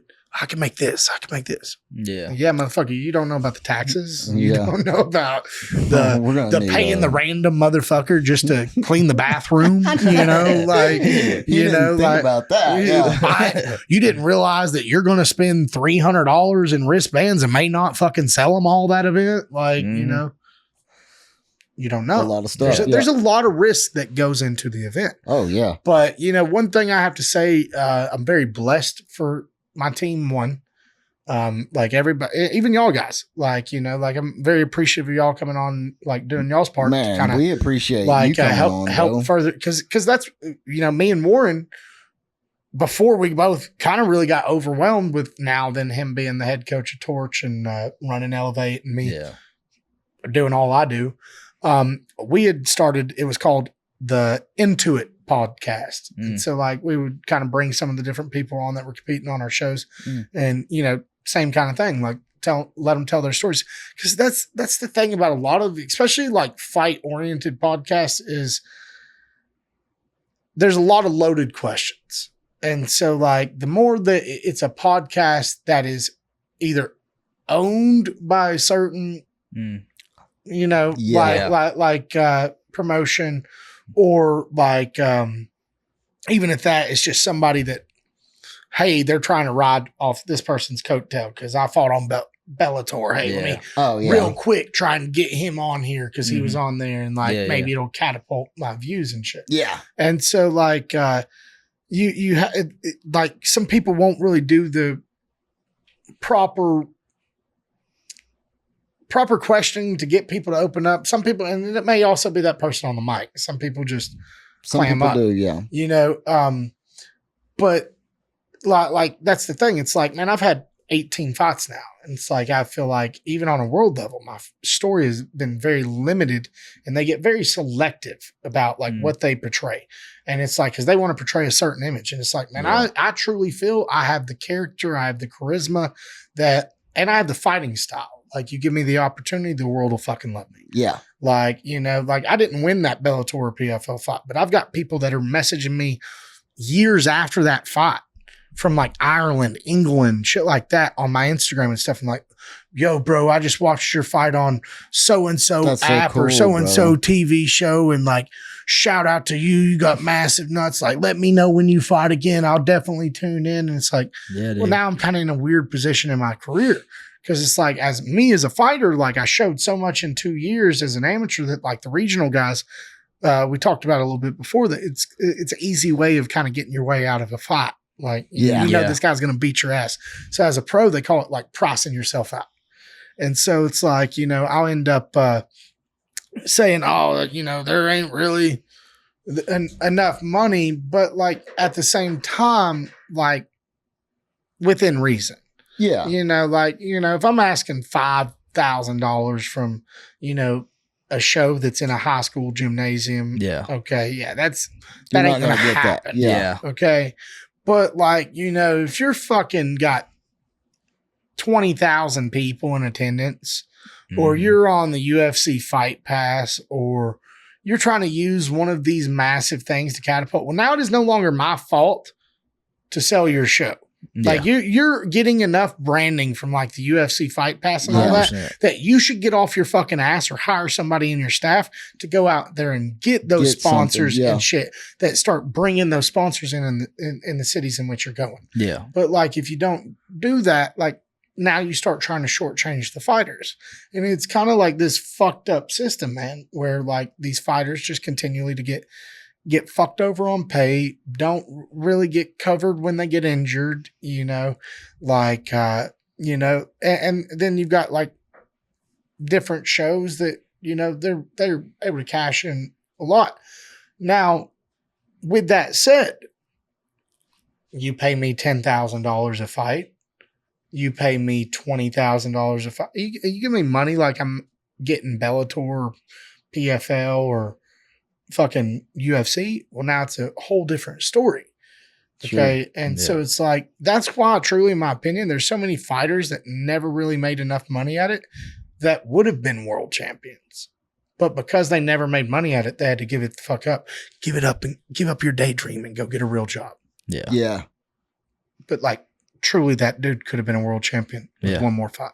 Golly, that's crazy, man. Maybe with one more local win, that gave him that little spark. That spark. And so you hear all these greats all the time. People will give up right before they get that opportunity. Yeah. And so like all these different bad transgressions and all that, and then kind of me meeting Mark through like, just her doing your video thing. Yeah. Just hacked up on him. Yeah. like, they liked my story. They kind of knew, I mentioned Campbell Lewis earlier. So, there was a moment where, just kind of going through some things in my childhood, and like my dad had moved to Texas because my parents had kind of split up. He was no longer with my mom. And then my mom, I was living with her. She was with kind of this piece of shit. And, then without telling my dad, because I was pissed off at my dad because they split up and all that, long story short. Yeah. Being a kid, being raised as being the protector of my family, well, I chose my mom. I was going to protect her. Yeah. And so like, and I love my dad to death. He didn't do anything wrong. I was a kid. I was young and dumb. Yeah, that's what happens, right? But like I chose to be with my mom, and like saw some crazy shit, dude beating my mom. And like, I was at like sophomore year, I was living 20 to 30 minutes away from the school, and was having to catch a ride with this inconsistent senior. And like when he would go to school, for me to go to school, and didn't tell anybody. Nobody really knew this. But like what was happening on like a daily thing is like my parents and like my mom, the guy she had gotten with, he was a drunk. They lived with his sister and her husband and their mom, which were all three on disability, and all three were drunks, and we'll get a check at the first of the month. And so like, man, pretty much what would happen is like the first week or so of the month, they'd live it up. They'd go fucking Burger King, McDonald's, all this shit. Last 3 weeks of the month, last 2.5 weeks of the month, we're living off church boxes. Dang. Son. Eating fucking cans of corn. Yeah. Didn't say nothing. Well, like, till like 3 a.m. and shit, like they would fight, get drunk, argue and all that. And so like I knew that we didn't have the extra money for one of them to go to jail. So I'd stay up trying to calm them down, all that. And long story short, I finally, after kind of seeing the dude, because I was always been a big guy, like I was big in middle school, fucking freshman year, I'm 200 pounds, 6 foot tall, like I was a big kid. Mm-hmm. And this guy was a fucking pipsqueak. Looking back on it, I really wish I'd have ragdolled him, but everything happens for a reason. But when you're a kid, you're taught to respect. Man, honestly, and like this is the, people don't realize like the maturity of kind of having to look at it this way. Like, I was always raised to protect my mom. So like, I'd fuck his world up. I'd kill him for my mom. Yeah. So like, then in that light, watching him like put his hands on my mom, I had to like question, like, I could fucking kill him right now. Yeah. He'll pass out drunk tonight. It'd be easy. But what happens to my mom? Right.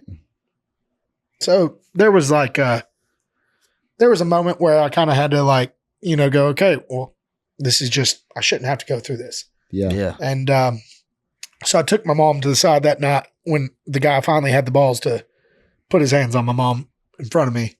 And I was like, listen, Mom, you know, I'm 13, 14, 15. I can't remember the exact age I was. But, you know, I'm like, I shouldn't have to go through this. Like, you know, I love you. I don't want you to have to go through it, but I can't stay here anymore. So I moved in. He's actually dead now.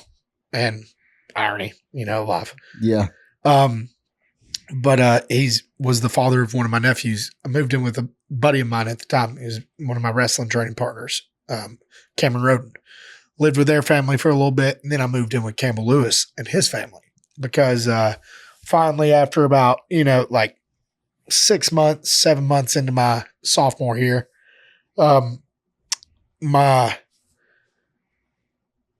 dad and me kind of talked, and I kind of was rekindling that relationship a little bit. Well, he was living in Texas. He found out, you know, I wasn't living with my mom, and he's like, well, you know, legally I can't. Now that I know, I cannot leave you out there. And I was like, well, man, I don't want to move. I've moved a lot in my life. I'm not moving, Dad. I was like, I will do what I have to do to stay here. And so I knew he was going to call CPS. So the next day when I went to school, I went in and sat down with my wrestling coach. And I was like, Coach Henry, got to talk to you. And he was like, what's going on?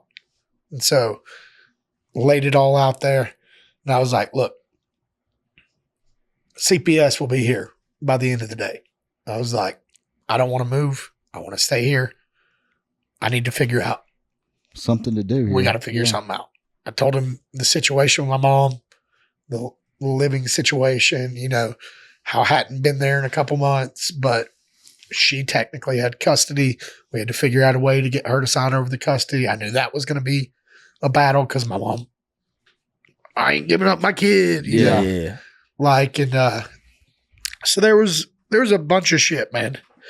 And but Gary Lewis, Campbell Lewis's dad, great guy. He kind of stepped up. We let my mom know, like, look, it's not out of spot. Like, it's out of the well-being for me. So he can take me to a doctor or some shit like that. You know, like, I'm still wrestling. I'm still in school. I still love you, you know. But long spin around, like, you know, kind of, I moved in with them. I lived with Gary Lewis and them from my sophomore year football season through my senior year. Shout out to Campbell. He was a 4-time state champion. We were, you know, same grade class. He was a big leader on the team, and kind of Gary Lewis, even though I wasn't his kid, man, spent like bare minimum $10,000 on me to go compete at different wrestling tournaments, you know, go to different camps, you know, and like, bro, I was hard headed, man. I was poverty. I was like, you know, like when you come from nothing and kind of then all of a sudden you're in a light like that, like it's hard to not like become a thief. Like, cause like you never had all this shit. So like, I like that. Like, you know, and like, so that like there was some situations where I did some stupid shit as a kid, and like, you know, Gary, instead of like, everybody told him, oh, get rid of that fucking kid. Why are you doing that, man? That's not your child. Like, like, you know, like why are you wasting your time? He was like, no, man, like I'm going to help him. And, God, dude, spent that money on me. Gary's kind of like, you know, and for lack of better words, he's kind of like an adopted father to me. Sure. Still have my father, you know, like I still love my dad, still have a great relationship with him. And, you know, my dad just didn't really know because I wasn't in conversation with him at the time and like didn't want him to know really because I was you want to stay here. Well, man, all boys go through, you know, like a rebellious stage. Yeah. You know, where a stage where they're going to step up and like kind of, you know, like rebel against their father, not listen to authority, you know, think they're invincible and, you know, they've got to kind of be humbled. And so like it was right at that point in my life that I kind of got into wrestling and then my parents split up, you know, within a year or two. And so then I'm facing all this adversity and shit. And it's like, you know, I'm rough and tough, man. Yeah. Like, you know, and then, like I said before, I've always kind of been the type, like, where if you disrespected me, I would fight you. So, like, you know, then getting into wrestling was like, hey, that's just hell yeah. You know, like, that's, I get to slam you on your head. You're damn right. Like, okay, I get to take out all this aggression on you. And then, like, you know, getting into MMA, it was kind of like, all right, like they're gonna pay me to beat this dude's ass. Like, somebody too. I don't just have to dump him on his head. You know, but then like I said, like when you first get into it, you don't really know the business of it, and and you start running into these different fucking snakes, and like then those experiences kind of make you not want to compete, and so that's where I was. Like even though I fought in Bellator and PFL, I'm supposed to be fucking. This is my time to shine. Yeah. Just like all the different adversities kind of going on, it was like, bro, I didn't even give a fuck about it. Like, I didn't care to be there. I was like, all right, just let's get it. Like, cool. Yeah. You know, like, I'm here to fight. Like I've only fought really when the gym's been open because I had to in a way. I needed the money. But now I'm kind of getting back in that mind frame of like, I truly want to get out there and compete. Yeah. And so, I've been seeing your post about that too. People don't realize, man.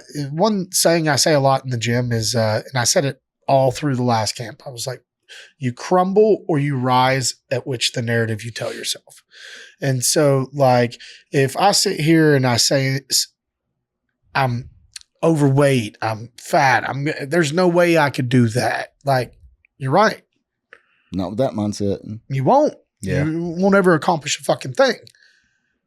But on the contrary, if I go, I'm one of the best in the world, I just got to show the world one fight at a time. And you're willing to face the negativity. You're willing to face the adversity. You're willing to face those different people that you grew up with going, hey, you may be okay regionally, but Billy, you're never going to make money at that. Billy, you were a physics major. You were going to go on to be a civil engineer in college. Why in the fuck are you getting punched for a living? Like, bro, that's retarded. Like, it's what I have passion for. Yeah. It's what, like, I feel I'm gifted at. Yeah. And, like, you know, I think the number one flaw with most people in life is they idolize too many people. You know, like, I wish I could do this. Well, you could. Like, focus an hour a day on that every fucking day. Don't half-ass that hour going, like truly want to learn it for 5 years. You'll be one of the best in the world at it. That's true. But most people won't do that. It's the consistent, focused intention to truly try and discover or master that art. They're lazy.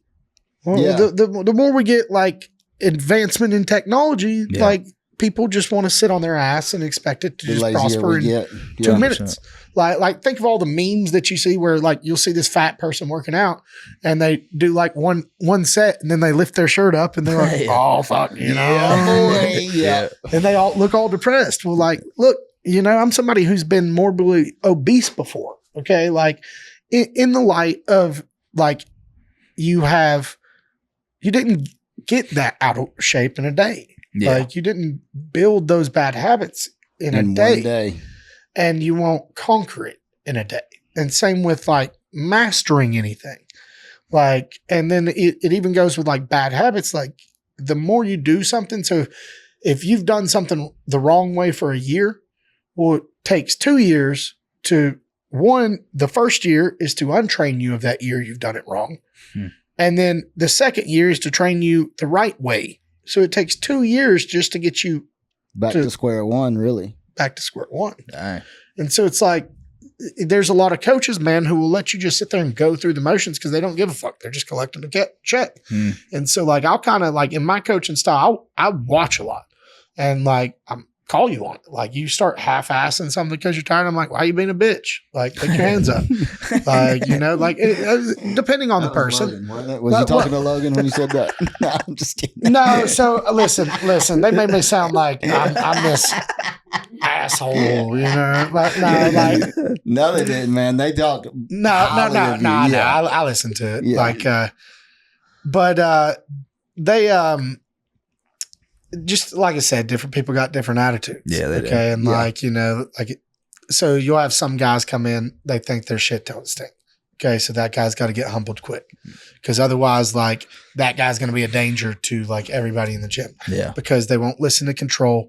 They don't know shit. So anybody that comes in beginner doesn't know distance management, doesn't know power, doesn't know control. You know, they think you, because you're told you got to throw your weight into it. That's the dumbest shit you were ever told in your life. Like, you got to twist your weight into it. Okay. And you got to keep your back in a straight line and not lean, because any lean creates an off balance and it pauses your footwork. Okay. And so somebody who's an elite striker has good footwork, good movement, and the first strike you throw ain't going to fucking land. So you're going to use the first strike or two to kind of make them react and pause their footwork to create an angle and an opportunity to exploit. More about fighting than I already. Okay, so it's the subliminal chess match. Yeah. Okay, and so like, you know, like they say, it's not the punch that you see coming that knocks you out; it's the one you don't. Well, that's what it is. Yeah. At an elite level, both of them know what a jab is. Both of them know what a cross is. Yeah. They both know head movement. They kicks, all that shit. It's, can I get you where I need you without you ever seeing it? Or have you done it 10,000 times and I've done it 100? Yeah. Oh, yeah. You know, like, that's a big difference. That's a big difference. Like, you know, big difference. I say all the time, like, one of two things happens when you get in a position. Either you have been there before or you haven't. If you haven't, you pause, you panic, then you're beat. If you've been there before, it's a matter of who's been there more.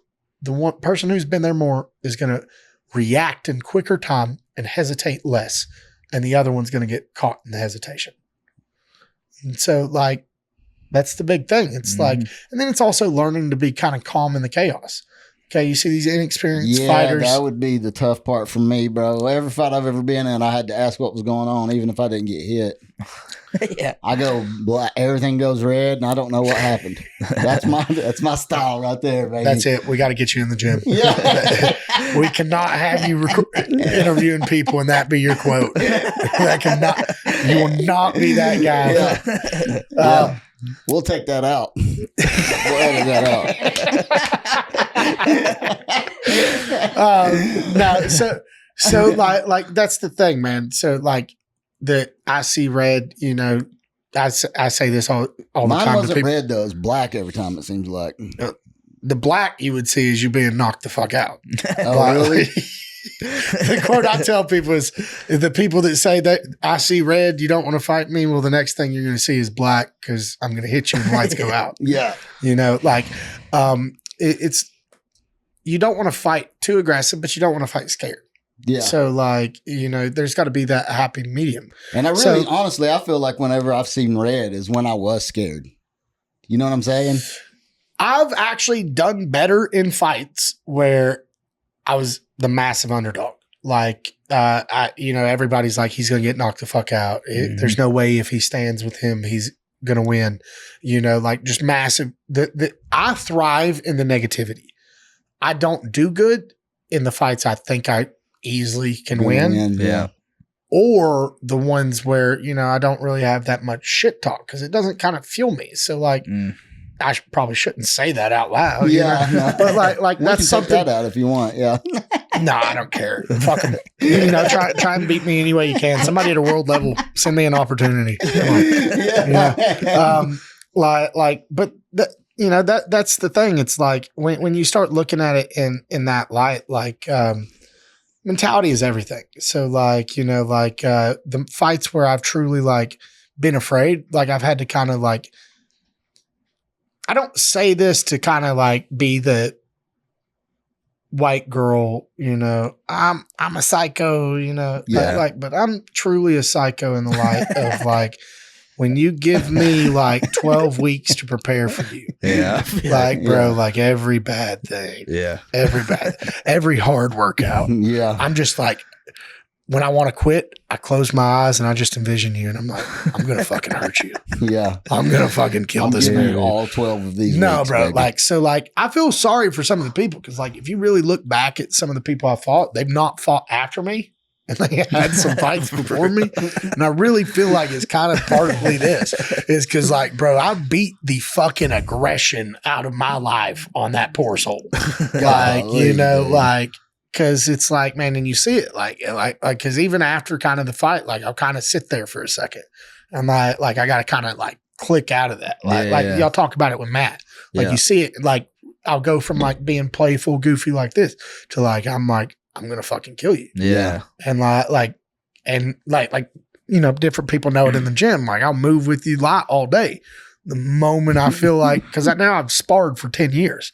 Like, the moment I feel you sitting there trying to put some fucking stink on it, okay, bro, we're going to see if you're about it. Like, I may not be in shape, but like, man, that's something my wrestling coach in high school, Coach Henry, said to me. He's like, bro, I got to give you credit. Like, he said this back to me when I was like 16, 17. He's like, I was the type that I had to be at practice for X amount of time and have the camp and prepare. He's like, Billy, you're the guy that'll get up off the fucking couch and go out there and ragdoll a motherfucker that's ranked in the country and not give a fuck. And I've always been that way. Yeah. Like, okay, you want to disrespect me? All right, let's see if you're about it. And like, but I'm also the other side. Like, I have a big heart. Like, if I care for you, I care for you. And I have a lot of times in life, man, I've been loyal to people where I shouldn't have. Yeah. Like my loyalty, to a fault. And like, it burns me and takes me really like, I continue to bring them back in my life and shit. And like, then finally they fuck me over in a major way. And then I'm like, okay, all right, that's, I shouldn't. I have to. I have to cut them off. Like, fool me once, shame on me. Fool me twice, shame on you. Yeah. Like, fool me a third time, I'm probably retarded. Like, 100% retarded on that. like, it's like, I consider myself to have a big heart, and Trey and I, we're both probably sitting here trying not to cry when you were talking about your situation. I fought there. it for a while. I had one tear just it come out, and I was like, man, fuck it. No, I mean, and listen, man, that's the thing is, that's why more people don't know about, a lot of my background is like, I don't want people's sympathy. I don't. One thing that's always kind of fueled me is like, I don't want people to feel sorry for me, and no one will ever say when Billy Swanson made it, it was handed to him. Yeah. Like, bro, if you really look at it, like, who do you know in the fight career that has to open a gym and start a fight promotion just to financially afford being able to train like some of these motherfuckers that just move away from their city and give up everything, give up their family and all this shit to just live at a gym and give up all their pay and shit too. Yeah. Okay. Like, I've had to start 2 other businesses to be able to get back active. Like, That's crazy. And so like, that's the big light on that. It's like, it's kind of dumb in that light. I've had to fight, Yeah. So you seen a lot of stuff there and decided to open up a gym and All or Nothing. And All or Nothing is growing. I've been to 3 fights now. And the first one I came to, I just knew TJ. I came for his first fight. And then I just knew him. I showed up and I'm like, I love it. And I'm telling him, dude, like, this is awesome. You got to come watch it, dude. And so, second fight we go to, there again, I only know TJ. and we get the pre-vet interview, which helps some get to know those people. And my wife and I, we would sit there at the first 2 fights and we're going, I think he's got it or whatever, Yeah. And I was like, man, we got to get, these people need, we'd start talking about it and we're like, these people need something to where we can get their name out there. So we loved interviewing TJ. It was so much fun. I knew him from before, he helped my son train in wrestling. So anyway, it's kind of the way it came about for us. And then we slowly weaseled our way into getting a couple of other guys to come on. And that's kind of where we ended up in this whole journey. But the thing I was wanting to ask you about is you got some kind of big news for All or Nothing. So we do have some events in the works. So like, as I've said before, man, I like to try and before one, I speak about this and it sounds like I'm overly like trying to make it sound like it's all me. Like it's not all me. Like there's a lot of great minds at work in different ways. You've got Peyton Evans with her amazing craft. You've got my wife. She does different social media posts and kind of handles like different sponsorship stuff. Jennifer Evans, she kind of helps do the interviews. She does a lot of different stuff like the accounting, taxes, stuff like that.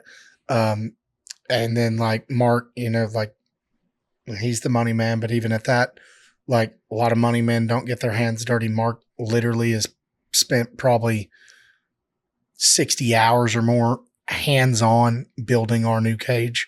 Wow. Like, like he could have paid a motherfucker to do it. No, he did it himself. Yeah. Like, so like I got to say, I've got a very blessed, I'm blessed to have the team. Sure. Absolutely. It's a lot of minds coming together, but there's got to be somebody orchestrating it.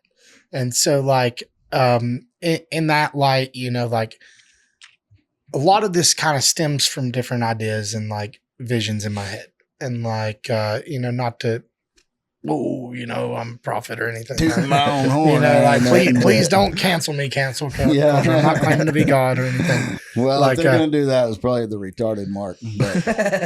Well, but probably. Sorry. Well, listen. Fuck it. Hey, we're all a little retarded. Listen, Mattson, I call it his prison autism, diagnosis, because Matt literally, this motherfucker will watch me and he'll try and call me on different habits. And he'll be like, that means you're on the spectrum. Yeah. And I'm like, listen, Matt, bro, you fucking come at me with one more autism. I had, I slept through the ACT and made a 21 on it, motherfucker. I had a 3.4 grade point GPA. Like, leave me alone. Like, I passed my classes, jackass. I'm not in your group. Leave me alone. No, I'm just kidding. But I did not about the grades. I was smart, but shit, people with autism are smart though, but no, man, they really are. No. Listen, so there is a fun. All jokes aside, there's actually like people talk about like it kind of takes some type of autism to be good at like martial arts and jiu-jitsu in a way, because like you've got to really like obsess about it. Yeah, and like the average person, man, will do something and like it will go in one ear, out the fucking other. They got to do it so many fucking times that it's just like, now it makes sense to them. Mm. Where like the autistic person is going to obsess about it so much in a short interval, they're going to master it quicker. Yeah. Like they're going to think about every fucking possibility. Yeah. Like it's going to keep them awake at night. They're going to just lay there like, bro. Man, that dude got that double leg. What if I did this? Like, yeah. and Maybe I'm autistic because there has been times in martial arts where I'm I do that with some stuff too. Most of the time, yeah. But no, man, like as far as all or nothing goes, like I said, I've got a beautiful team that works with me, and like we're all kind of, ironically, we're going into our 10th event, but before this, none of us had experience running these events. Yeah. So like people could talk all the shit they want if you go back and watch like the first event, second event, but like I've done it smart. So everything we've done has been done against what they said couldn't be done. Mm-hmm. One, it was done against without using all these other local gyms, your cash cows. Okay. Mm-hmm. Yeah. They were all actually fighting against me on the other regional show. And so like, then it was literally having to use my own card, my own gym. Like, and people who actually care about coaching, like don't understand the divide of knowing that I can't be in the corner of the guys that I coach 65 fucking hours a week. Yeah. Yeah. All I can do is walk back there right before they fight. Hey man, you ready? give them that 1-2 paragraph. Like 1-2, let's go boys. Yeah. Like get them riled up right before they go out. I can't warm them up. I can't and I'm very good at like the mental aspect of coaching. Like I've been there, I've done it. Yeah. So like I've had these fights where, I've trained my ass off and I know how I feel. And I've had the fights where I've half-assed it and didn't really train. And went out there like, ooh, maybe we're going to win this one. Maybe we don't. And so like there's a lot of coaches, man, who just aren't honest. And like they're not honest about what they do and like what their credentials are. And like I am.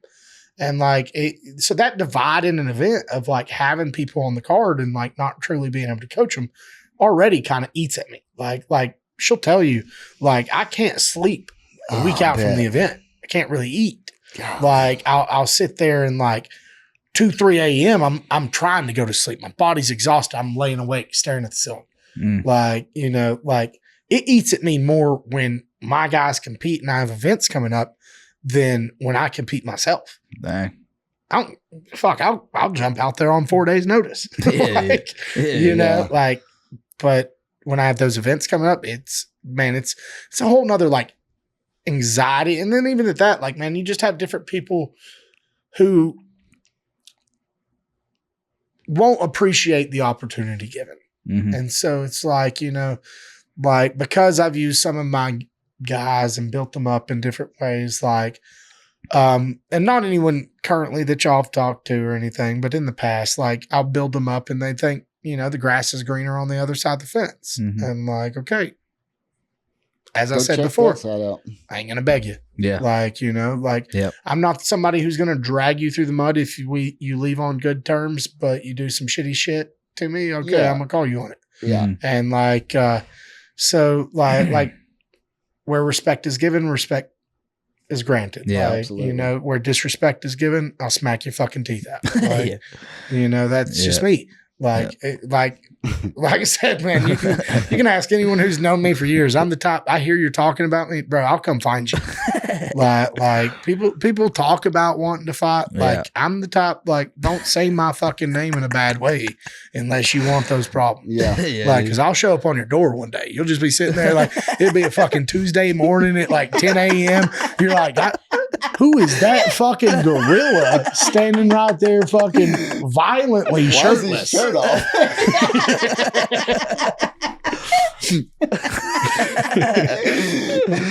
He is throwing all my roses across the garden.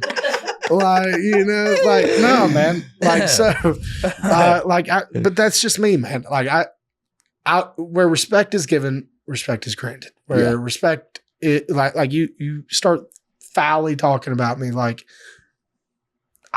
and man, that's the funny thing about me. And just because of me, people know, and I'll fight people. They love to watch it, So it used to be easy to kind of like rile me up. So it used to just be like, you could call me, be like, "Hey, motherfucker." All right, motherfucker. All right, listen. You done started this phone call wrong. Like, where you at? Like, where you at? Let's talk about it, bro. Let's talk about your tone. like, but like, as the more I've trained, the older I've gotten, like I've humbled out. It is like I can have a disagreement with you and not punch you in the face. Yeah. And like anyone who knows me, like, they know, like I said, if I care for you, like we could disagree about shit and like, I ain't going to fight you. Like, but the family I was raised in, we talk over each other. All right. There were 7 of us. We're loud motherfuckers. Oh yeah. Okay. And we're all, listen, one of the funniest memories I have of me is like, as a kid is when we lived in, I think it was like Athens or McDonough. And like, there's 7 of us. We had a bunch of fucking like apple trees. And so my oldest brother, Randy, gathered all these buckets up of these fucking like rotten apples that had fallen off this fucking tree. And we lined up and we had split because there were 7 of us. So they put 2 of the younger ones on the team of 4. And then it was like 3 of them, but it was like 2 of my older brothers, all right, the 2 oldest on one of the teams. And so they had us line up on the opposite side of the driveway. And we're fucking throwing these apples. And here's the thing. Look, I didn't think about it when I was a kid because I was second youngest, and I'm probably only like 6 years old at this time. But fucking, they put us, the younger ones, on the bottom side of the hill, those cheating bastards. Oh, God. Okay. And they were the older ones. And so they were stronger and they were on the upside of the hill. So they were able to throw that shit downwind and beam it at you. Okay. And I'm like, I fucking, man, dude, I was a kid in like, I'm made for martial arts, wrestling, fighting, nothing else. Like they used to do the fitness test shit in like kindergarten. Yeah. And like, they make you shoot like 20 shots on the goal in basketball from like all these different spots around like the free throw line. I missed every fucking shot. It was miserable to be the only kid in class like a couple years in a row and miss every fucking shot. Like finally they stopped doing that shit. Like where I'd fake an injury. But, I broke my shoulder yesterday. I cannot move today. Mike Tyson. I broke my back. What did you do to your back? It's spinal. We better shut up. He'll come fuck us up. Mike Tyson's like Beetlejuice. You say his name 3 times. He busts through the wall. But so like I've just always, like I said, been somebody where like if you treated me good, I'd give you the shirt off my back. Like, but you treat me foully, like I'm gonna fuck you up. Like I'm not the one to talk like saying you can whip my ass, especially if you're a man. I won't put my hands on a woman out of violence. Like if she trains, like, and she wants to be a competitor, like I'm not maliciously attacking a female. I'm fucking 270 pounds. Yeah. Okay. I'm not going to hit her with everything I got. That's retarded. And honestly, if I see a guy doing that in the gym, then that's when he gets hitter's row. You're going to train with me. Yeah. Hey man, come over here real quick. Matt, go grab him. Matt gets that. You know what up. What's up? Yeah. Because it's like it's mutual respect. What we do is already violent enough in the gym. Like, if you're coming with malicious intent or you're doing some cheap shit, like you're a grown man, but you can't this girl's trained for fucking 6-7 years. And she catches you in a choke. You're going to fucking pick her up and slam her to get out of it. Yeah. You're not going to do that to a dude your size. Okay. Yeah. Like you're going to get fucked up. Like, now I'm about to ragdoll you for a minute. Yeah. Like, that's some 100%. fucked up shit, man. Yeah, And like you have that happen when egos go unchecked in the gym. And and then it even kind of happens in fighting when people get an easy opportunity and shit. And like they fight these bums. They start thinking they're better than what they are. And then they step out there at 7-8-0 against somebody who's truly 7-8-0 fighting monsters. And then they get fucking dog walked. And so then they're like, I ain't ready for this. Yeah. I don't like this. Yeah. I'm I had a baby. It's time I call it quits. Yeah. I tell everybody in the gym, man, the average span of most people in martial arts is like 5 years. Like within 5 years, if they're not making money at it, not having some success at it, they'll give it up. And so, like, doesn't matter how rewarding it is to them in other lights. So does it take longer than that to become successful, and make money at it more times than not? Does it take longer than 5 years to be? So we talked about, for years, I've been good friends with Vince St. Preux. He fought John Jones for the title. It went to decision. He got his arm broken like the second or third round. Fought him for like 2 more rounds. Didn't get finished. One of the only people to ever really fight John Jones to decision. Yeah. Before later in his career, like that was back in like the height of his career when he's fucking everybody up. Like finishing them in the first, second round. Yeah. Like Vince fought in 5 rounds, and I'm pretty certain it was also like a short notice fight. Wow. And Vince lasted 5 rounds. Like that was kind of the thing is like, I remember asking Vince, man, like when I was a year or 2 into like fighting. All right. I'm 5-6 fights into amateur career at that point. And I'm sitting there and like, we had already it used to be like, I'd go up there on Friday night, make a 2-hour drive, get the fuck beat out of me by Vince for 2 hours because no one else would sit there and take that man's power and like beating. And like most of the guys in that gym were a little bit smaller, and I could kind of like, I was a heavyweight. So like I had the ass to kind of sit there and take some of those shots. And I was also hard headed, like, fuck it. Like it's Vince, like it's only gonna make me better. Like, and I ain't gonna sit here and be a bitch and like fall over for him. Right. And like, like Eric Turner, his coach, like has told me countless times, like, man, like, thank you for coming up, getting work with him. Like you're really helping him prepare. And, and that's not that I'm trying to take any claim to any of his success. Yeah. The motherfucker's his own athlete, and he puts his own work in, and he's accomplished great things. But Vince was sitting there, and I asked him, I was like, man, Vince, you're in the UFC. Like you fought for the title. Like you're making good money. You're making a living from this. Like how long does it take? Like before you really make good money? And he was like, Bill, and not to make fun of him, but if you know Vince, all right, he's fucking big and he makes me look like a small man because he's like 6'3", fucking huge. Muscle's bigger than fat. This motherfucker's like 230 walking around like huge. Yeah. And he's got a lisp, and he, kind of got a higher voice. So he's like, Bill, I'm be real with you. If money's what you're in for, get out of fighting. I'm like, no, Vince, like, come on, man. Like, seriously, like you're making money. Like, how fucking long? Like, tell me. Like, I ain't going nowhere else. I ain't going back to college. Fuck all that shit. Like, like I don't want to work construction. Like, come on. Like, this is what I'm going to do. I've made my mind up. Yeah. And he's like, for me, it took 9 years.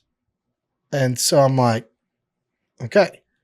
Well, kind of like an epiphany I had about a year ago was like, I meant like 9-10 years. Yeah.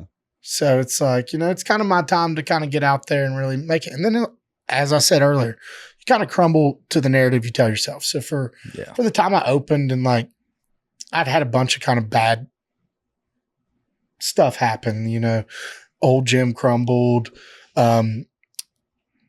rest in peace, Chet Blaylock. That was going to be, the coach that I kind of moved to and followed up within 3 years of being, or not 3 years, 3 months of being open at my gym. I was going to be having him coming in. He had a heart attack, passed away.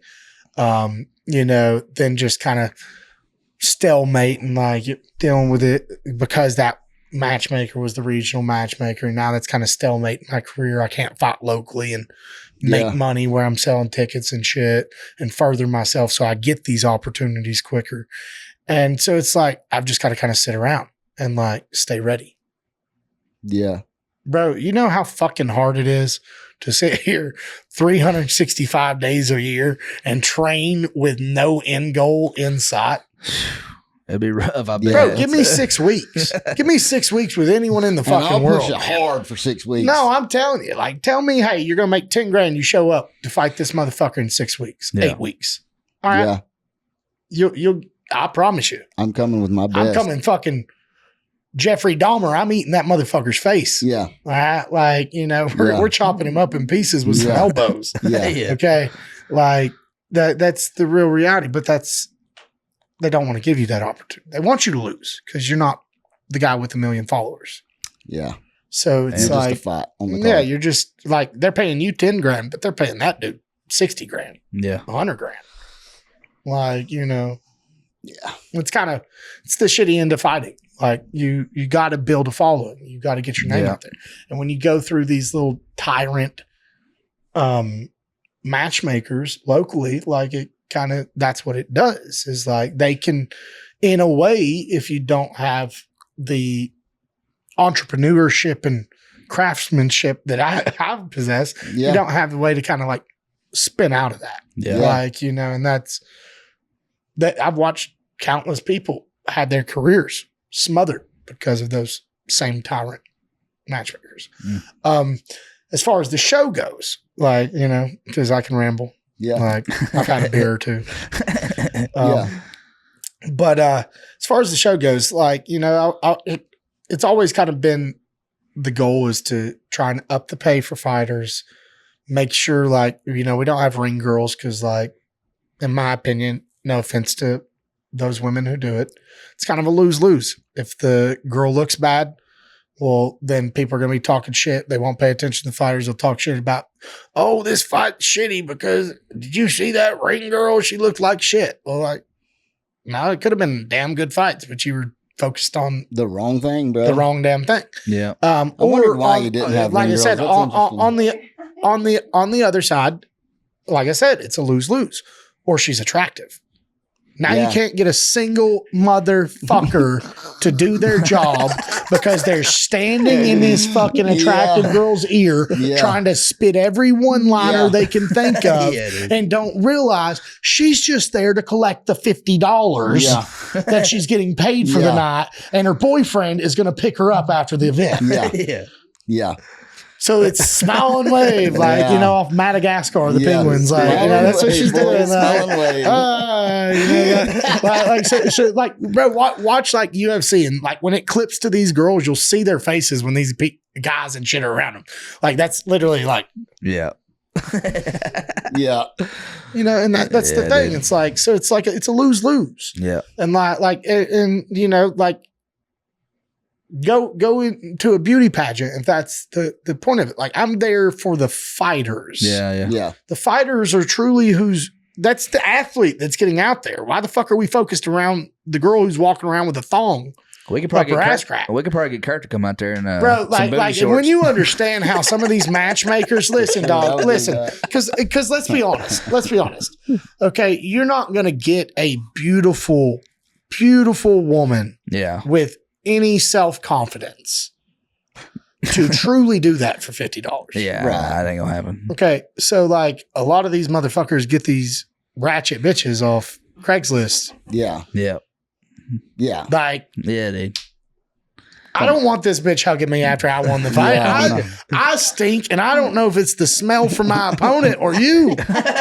Like, get the fuck off me. I don't know which one of us smells worse. No, man. God, what? And that's the thing. So, like, that's why. And then even at that, like, I look at the inspiration factor. Okay, and that's also why we do the stories, the pre-fight interviews. Whether it's your first fight, whether it's your only fight, whether you're our champion, everybody gets that pre-fight interview.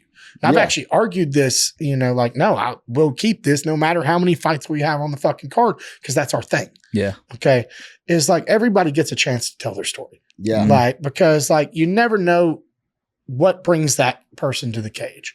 And then on the contrary to that, like you don't know who might hear that. Some little kid in the crowd might hear that and be yeah, like, bro. Yeah. I resonate with him. Yeah. Like that reminds me of myself. Yeah, Yeah, dude. bro. If he can do it, I I can do could it. probably do it. Yeah. And so instead of like same reason I opened my gym, man, is like I watched so many people I grew up with. Like the friend crowd that I had when I was in middle school 95% of them are dead to drugs or in jail. Yeah. Yeah. Mm-hmm. Like, so it's like, I feel if there was a better outlet, they kind of gave them, as men, gave them something to vent that negative nature of life. Turn it around for something positive. They would go on to be successful. And Yeah. so like, you know, like with the events, we've got Camp Jordan coming up October 19th. So that'll be ANF 10, hit them again. And then going into next year. So like, it's something that like, I always kind of look for us being unique. So I've told everybody from the get-go, like, we will not be the wannabe UFC. And that's nothing to shit on UFC. Yeah, you're not saying like, you know, like I believe in originality and like, you know, like us having our own fucking thing. Yeah. And so like there's been different people who've made fun of like some of the flyers when I was learning how to make the flyers because there was a little bit of imperfection. Yeah. Like stuff happens, man. But you know, when buddy. you have to cut costs in certain ways, I'd rather cut cost in that way and there be an imperfection on the flyer. And it was know it was my fuck up than me cut cost for the fighter and not pay for these amateurs for 2 days night stay in a hotel in a nice hotel, not like some crackhead hotel where people are selling pussy out back. Yeah. Okay. Like real places I've had to stay. Yeah. Okay.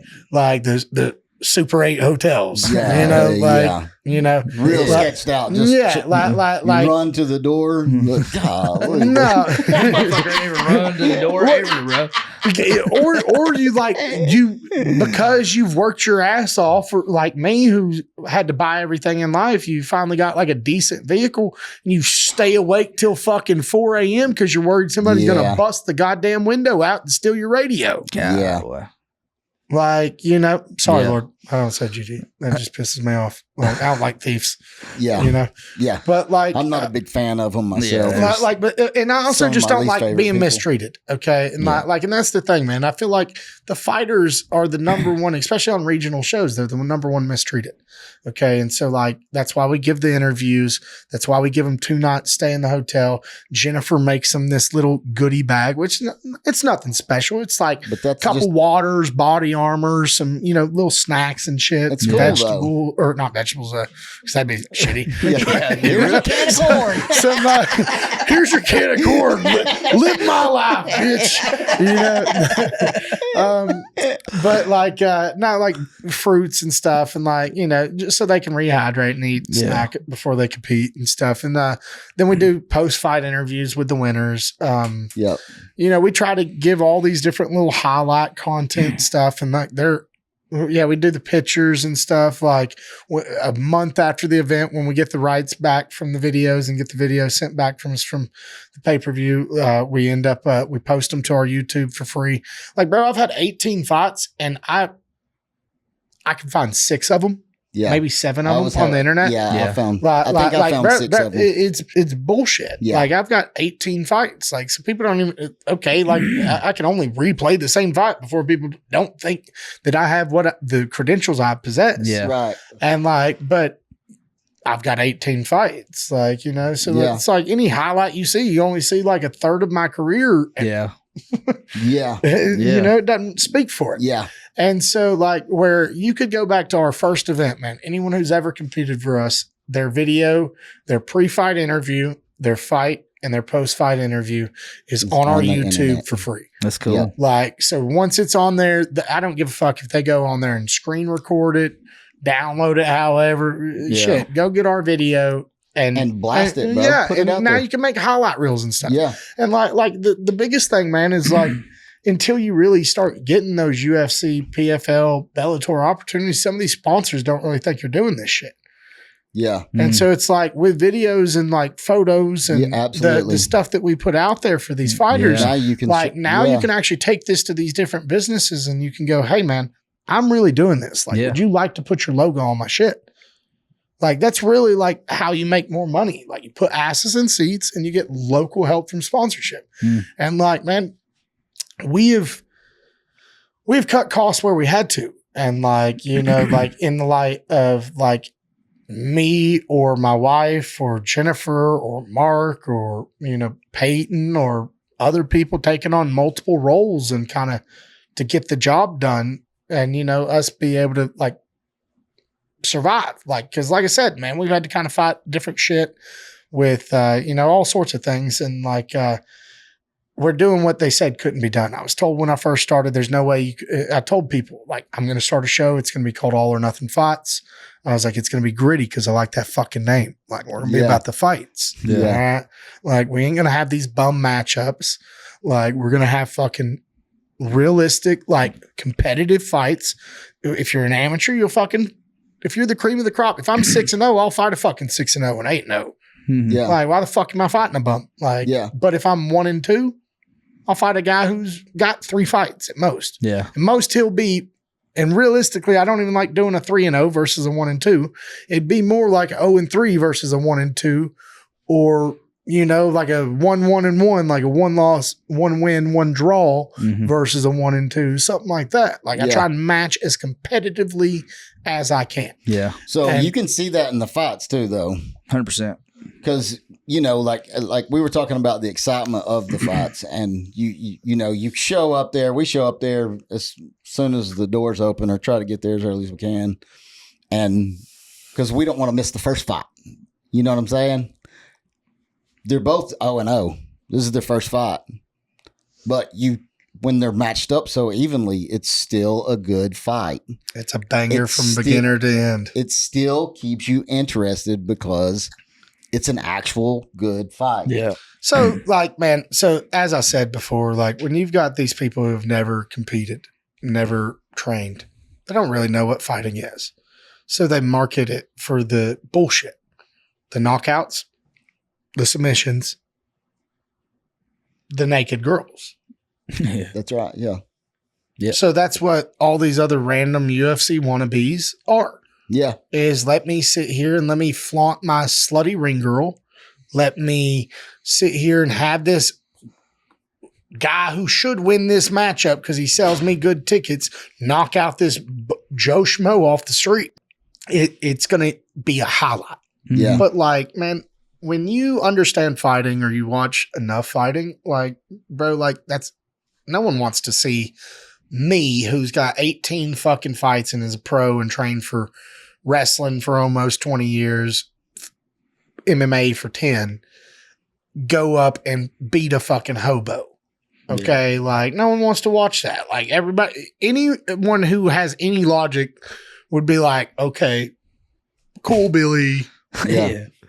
I'm going to put my money on him, I guess. Yeah. I'm going to bet the house on him. I watched him shooting up out back, like, sorry, I'm not trying to, hate on hobos.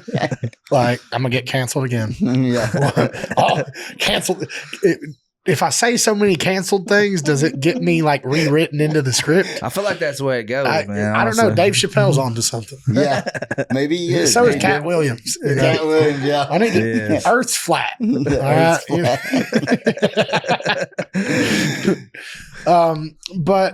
No, so like, that's kind of the thing is like, when you look at it in that light, like, just people kind of market it for the cliche shit because they don't really study fighting. They don't really know fighting. They've never been in a fight. And so like the more you kind of understand about that, and shout out to Casey Oxidine, with Showcase, because he's a fighter and a coach and runs Showcase MMA and Warrior FC. And shout out to my homie Warren Thompson with Elevate Fight League, because it's the same kind of situation with that matchmaker there. Is like you have these fighters now kind of getting into it that aren't just in it for the money. They're actually in it for the overall good of the fighter. And like, we've already had to go through these shitty experiences and like these trials and tribulations of like the tyranny, and just go like, man, that's not really for it. And like, the funny thing of like both me and Warren's situation is like the moment we had so many fights for the regional guy, and the moment we tried to step out and do it on our own, instead of like, hey, we wish you well, they tried to fucking smother us. Right.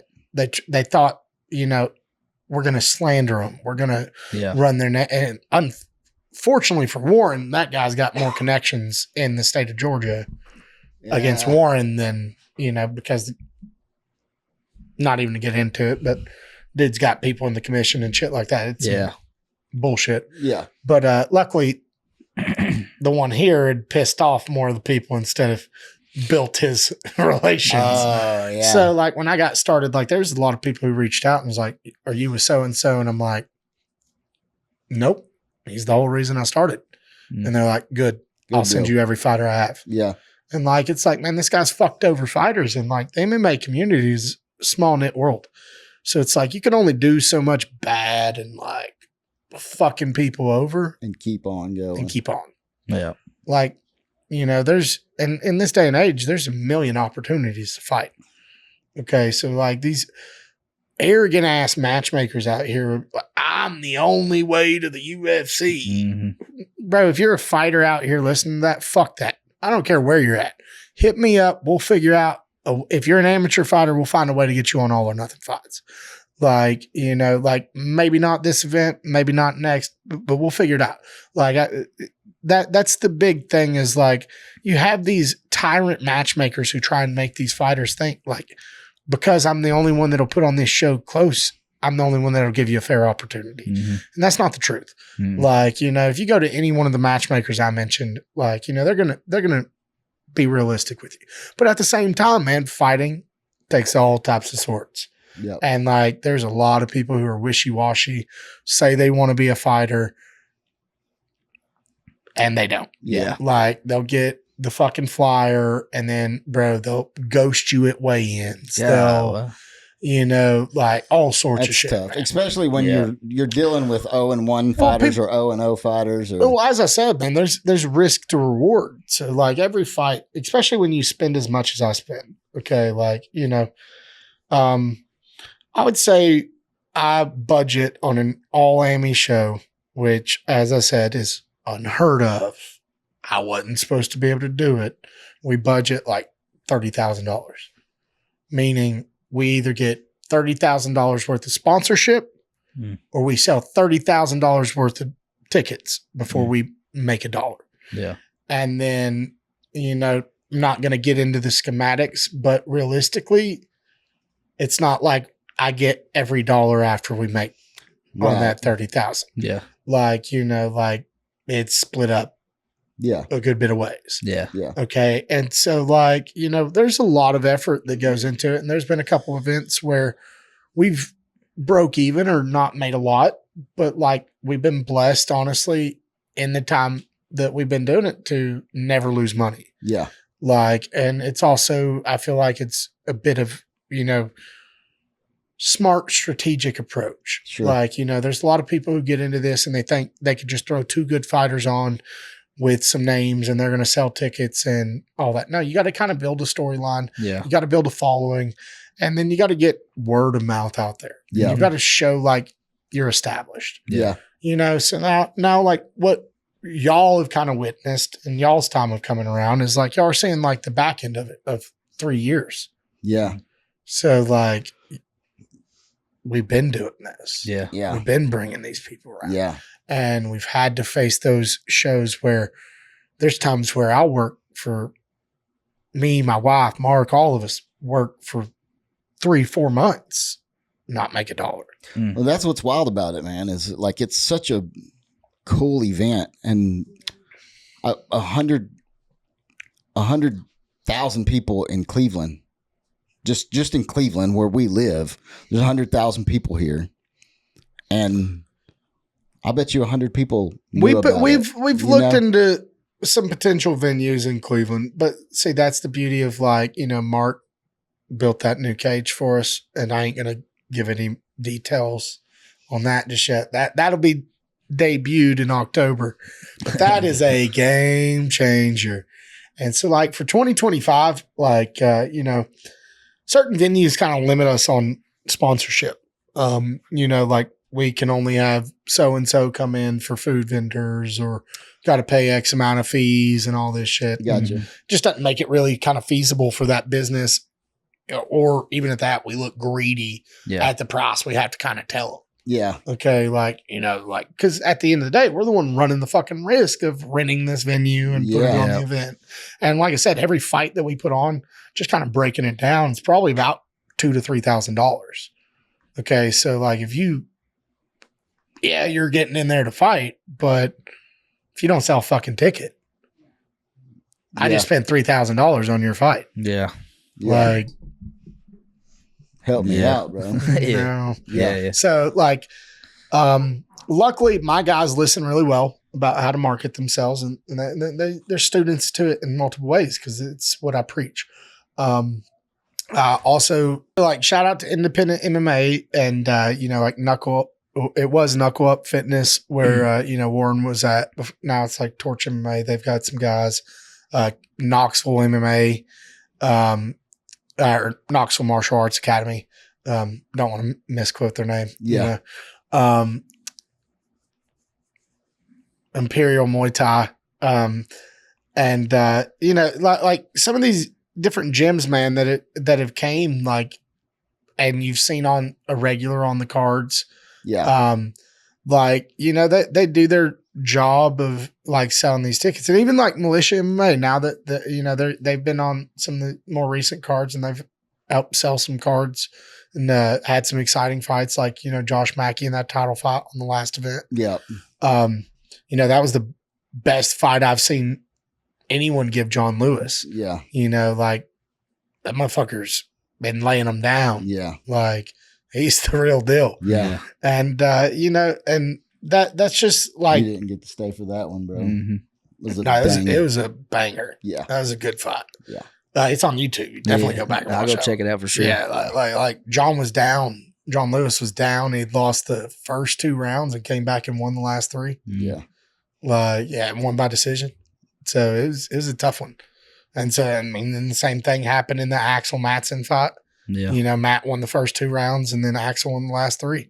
Yeah. So shout out to, both of those guys were from independent MMA, McDonough, Georgia. Yeah. And then they've also got another kickboxing champion out of there for us, is Fernando Soriano. And he's fucking slick. He's like a 135 or 130 pound or something like that. But he's fucking smooth with Muay Thai. Yeah. Like, and he's got a dog in him. Like it's fun to watch him fight. Yeah. But like, even like I said, some of these different gyms like KMAA, because of my relations of going up there and training with Vince over the years and establishing those relations, like these gyms will send me their fighters because they trust me, because they know who I am. They know my character. They've seen me grow in the sport. Yeah. And, like anyone that wants to, say something like, oh, he used to be, or you changed, that type of shit, man. Like, I should change. Yeah. Everybody should mature. Yeah. Yeah.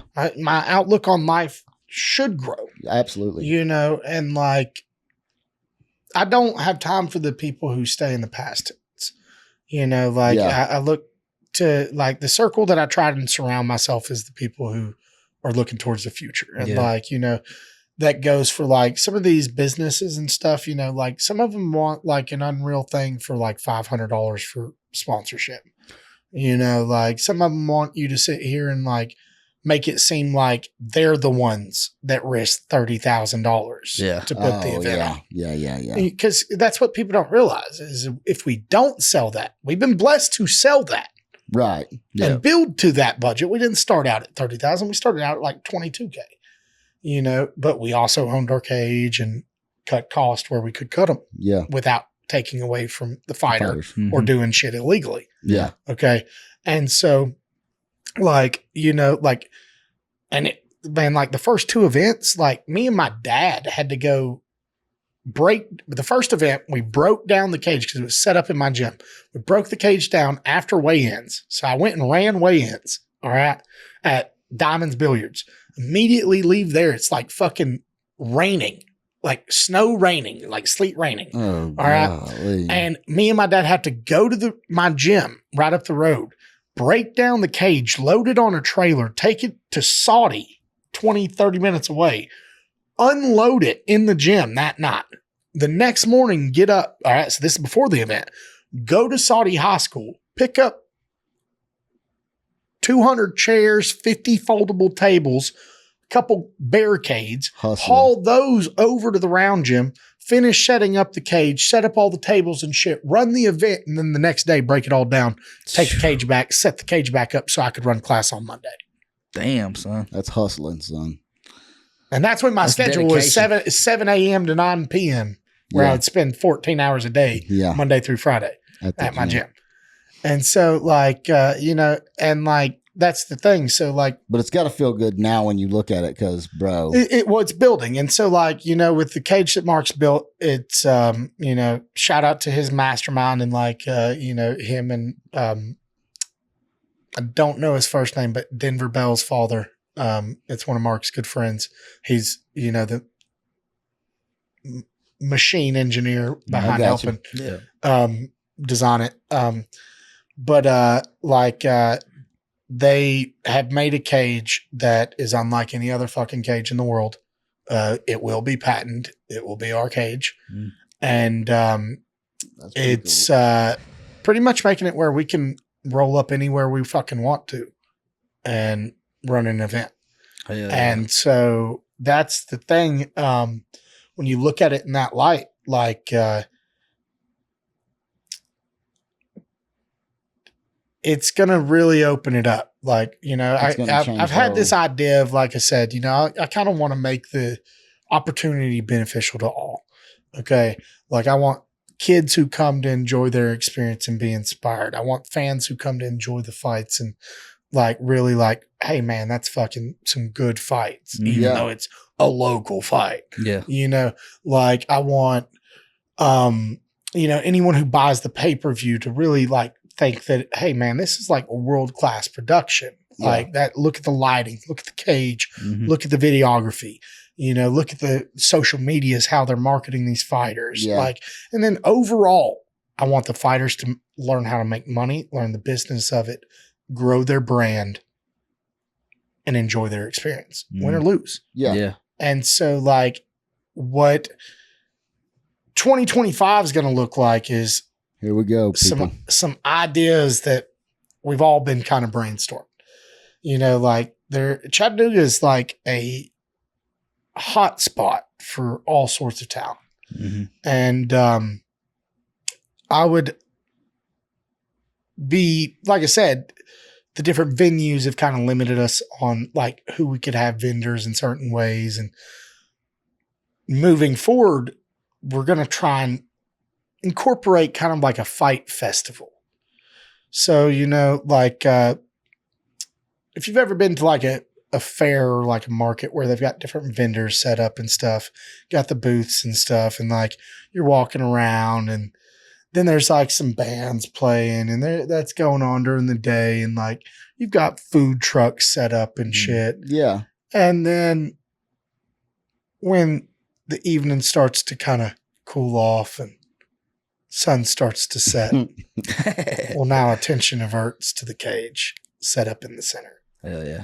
And then there we have some of these local fighters. Now, all these people who may have never came to a fight before because they'd only come to like one of the vendor markets, or they only came to see that band.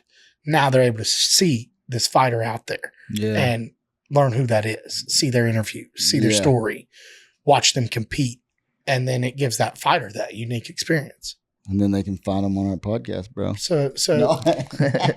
Well, no, I mean, like I said, so then in that light, then there, you've got it. You've got like in its own way, it's a fight festival. Yeah. And so like, it's a way where, like once I get it all planned out, like these different vendors are able to kind of pay their flat fee and don't have to worry about me price gouging them, just kind of figure out what's a fair fee. Yeah. Like, and they pay their fee and they can set up a booth for the entire day and kind of be in there, sell whatever they sell, and whatever they make, they make.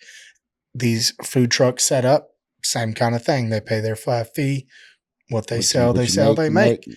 And then we do what we do, and we bring 1,000 to 3,000 people in there, and they not only get to enjoy the band during the day while they're walking around knick-knacking and buying shit, but then they get to watch these fucking fighters throw down and bust some heads.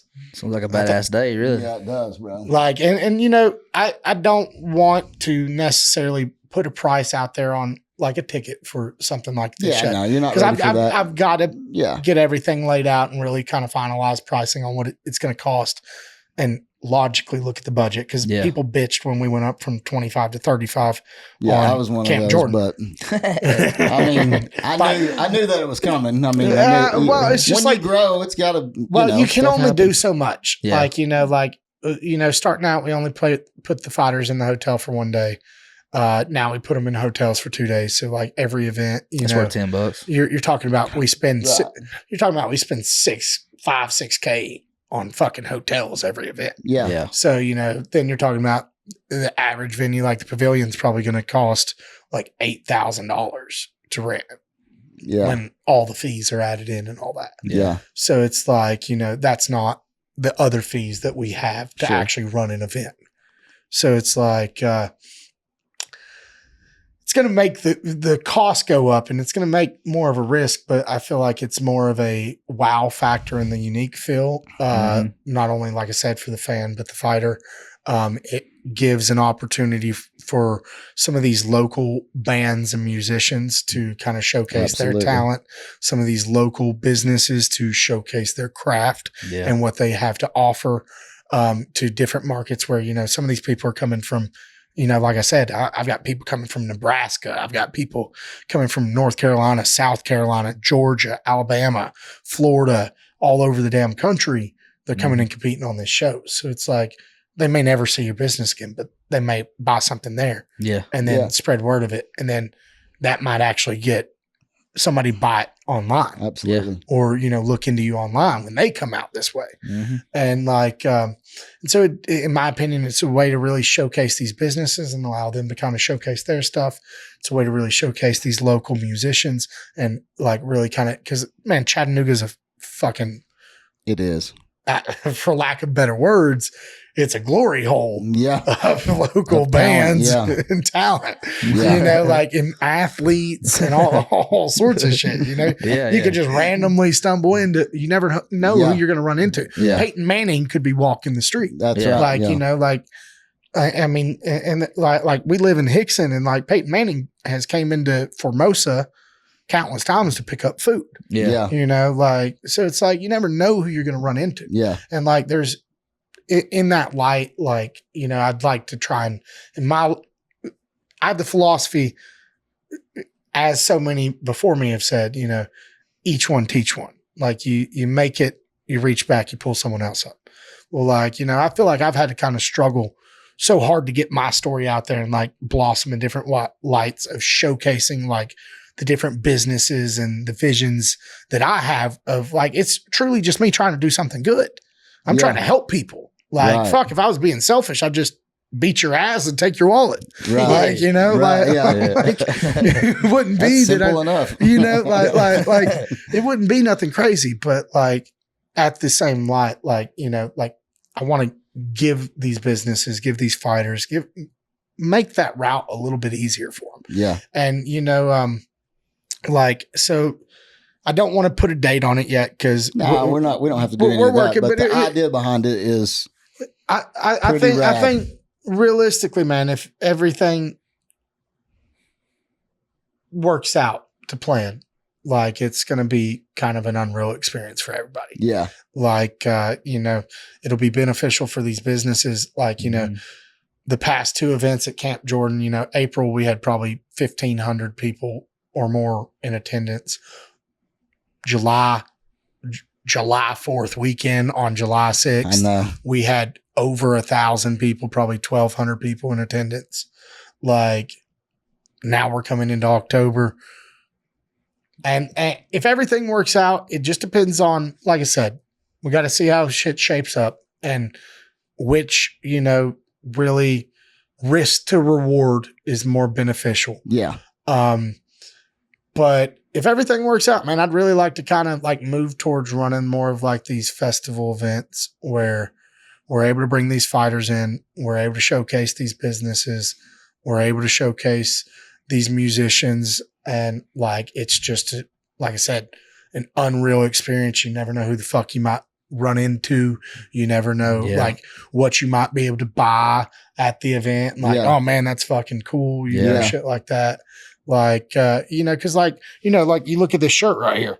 All right. Like this is, what I ended up, you know, a shirt I made for the gym. Ah, shit. I'm a big man. But like the Chattanooga that's on the shirt right there, that was actually just a picture of something from the Chattanooga market. Like me and Jada went on a Sunday and took our daughter down there. And this dude makes different steel work. And I was like, man, Oh, I know like, what you're that's talking about. badass. Yeah. And so like I bought it and then I was like, I need to take a photo of this because that's how I want it to say Chattanooga on this shirt.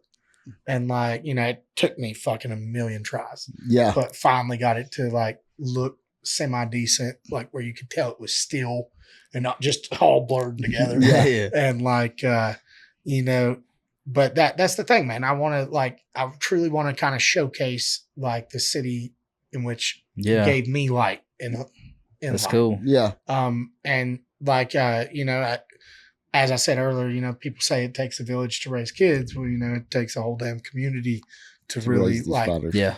build these events and make them prosperous. And like, you look at like a UFC or PFL or something like that, man, they've got such massive endorsement deals because of their following and viewership, Yeah. that they don't need to worry about ticket sales and shit like that at an event to put on these events every week. Yeah. You look at like us, like, man, it's a lot of work. And like I said, if we're not cutting cost by like me or my wife or Jennifer or Mark or someone else in our staff working multiple jobs and overwhelming themselves really Yeah. so that, you know, we make a little bit extra or we get sponsorship. Yeah. And like, you know, and like, it's just been kind of hard. It's been wishy-washy. Some events we have good sponsorship.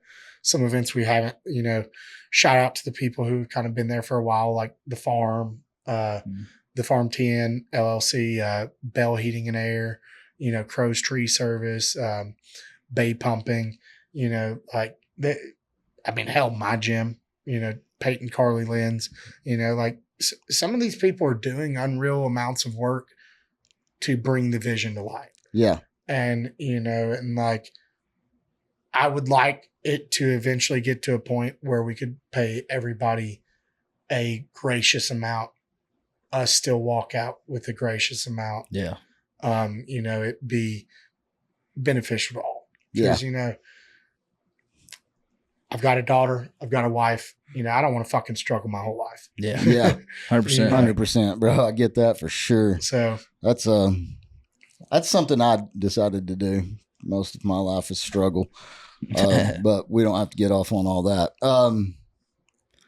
So that's I feel like overall, man, that sounds like a great day of Yeah. just chilling out, you know? Yeah. Badass music, good Walk ass around. barbecue or something like that. Yeah, bro. well, you know, I mean, like I said, I've got fillers out in all sorts of different communities as far as like the music goes. I've got a lot of different people, man, that, you know, like I don't want to sound like I sound sacrilegious saying this, but I feel like God's got his hand on me. Yeah. Like, you know, there's been different situations in my life where I probably should have died. Almost shot in a drive-by shooting, a couple different car wrecks, you know, like just a bunch of different shit, you know. And like I'm still here. And like I have the belief like if God was done with me, I wouldn't wake up tomorrow. Yeah. And so like that means that my mission is still here. Yeah. And so like you know, and I truly feel like my calling in life, you know, like don't get me wrong, I'm a good competitor and I feel like I potentially have a world championship in me. Yeah. But at the same time, like you asked me earlier, which one's harder and which one really I'm more passionate about. I'm more passionate about coaching. Like I'm helping people and like inspiring them, whether it's your only fight or go on to be a Conor McGregor or anything. Yeah. Like I want you to realize from your experience and interactions with me and my businesses that you're capable of more. And, and like, going back to like that mentality of like the gym and why everybody kind of has that same mindset is like either you fit the picture or you don't. Either you sit here and you're somebody that when you're faced with adversity, when you're faced with conflict, you make excuses and you don't rise. And if you're somebody that continually makes that excuse, I give you the benefit of the doubt for a little bit. And then after a while, like, it's like, listen, man, like, I'm wasting my breath and really you're holding the class your money up. your time and everything else. And that's not to sound like crucial, like I just kick people out because they're bad. Like, that's not the case. Yeah. Like, I'm willing to let you stay till you get good. Yeah. But you have to have that. I'm trying. Yeah. Yeah. Don't make an excuse. Yeah. Okay. You're going to suck at all sorts of shit. Yeah. Until you get good at it. Yeah. Like, if I went out here and tried to play Serena Williams, she'd dog my ass on a fucking tennis court. Yeah. Okay. 100%. Like, you're not ready for that level of competition. No. And so like, you've got to build yourself up, like, it's just like another little saying in the gym is like, it's like people will come in and they want to learn something super advanced. Okay. So it's like, if I used like a school study, it'd be like math. All right. So they want to learn like calculus, but they don't even have fucking addition Basic and math. subtraction. Yeah. Mastered. Yeah. Like, so like you got to build yourself up. Yeah. And so like, we've done that with the shows. We've done that with the gym and like, I'm very happy with where it's at. Like, because like now I feel like even I was giving too much to certain individuals because I was trying to give to them, the coach, because it goes back to the narrative thing. Like I was telling myself, I'm going to build my gym up, then I'll get back active. And then finally I was like, no, I can build these people while I'm active. Yeah. While I'm doing this stuff and also furthering myself, because like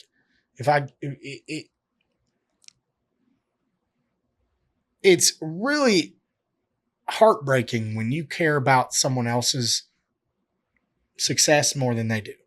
And so like when you're sitting here and like, I can't sleep for 2 weeks leading up to the event, but your ass is only showing up to the gym 1 day a week.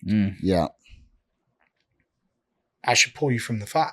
That's what kids are. That's what having kids are like, but like, then that's where also, like I said, you learn like there are no friends in business. Yeah. So like, like I can't be your friend and be a truthful, honest coach to you. Yeah. I have to hold you accountable. Yeah. So like, if you tell me you want to make it to the UFC and you ain't showing up to the gym, well, bro, that you ain't ever going to make it to the I'm going to be UFC. real honest with you. Yeah, I'm going to call you on it. Yeah. Like, you tell me you want to lose weight and you're fucking eating. I see you on fucking your Instagram story going to every buffet every fucking day for lunch. Like, bro, I'm gonna be the first one. Like Logan said, I'm gonna be the first one to. He's the hey, first motherfucker. What do you mean? I just He believe said, in Billy like, freaking messaging you the first thing, bro. Dude, it's about accountability. Like, and a lot of people don't have that in life. A lot of people lack confidence. Most people don't, And I'm going to be real with you right here. That is probably why your fighters respect you, is because you're on them about that stuff. You're there. Like, I'm here. I see you in your personal life too, homie. Like, it's not just about while you're here at my gym that I am your coach. I'm your coach outside of that too. I think some people don't want that. Okay. Sure. And I get that. My type of coaching style is not for everybody, I'm a firm believer, and like I also believe, like, if I was sitting here going, "Oh, I'm the best coach in the world. I'm the best." All right, motherfucker, who am I trying to convince? Like myself? Like, because that's why I'm having to chirp that loud. My athletes, their accomplishments, my credentials, it all speaks for itself.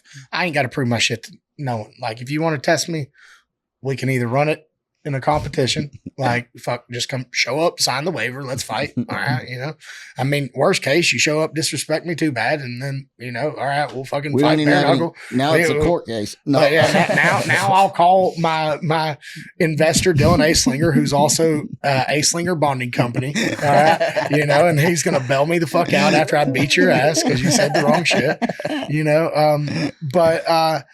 No, like that's the thing. It's like so different people lose light in like. I think it's beneficial to all to train. I think like not everybody is going to be the millionaire, the world champion. Yeah, but like, what can you gain from it? And I think a lot of people are told that there's shit wrong with them, and it's really just they're mentally weak. They're not confident, and like.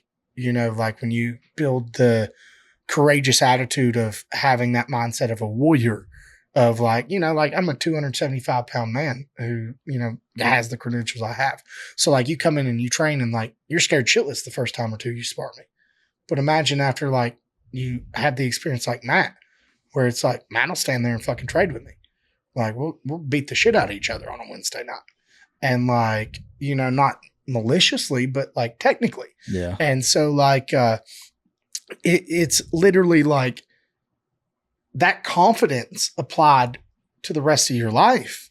Okay, maybe you might not win every fight you stepped out there and went on to be a world champion, but you take that mentality and you apply it to the rest of your life and you're going to be successful.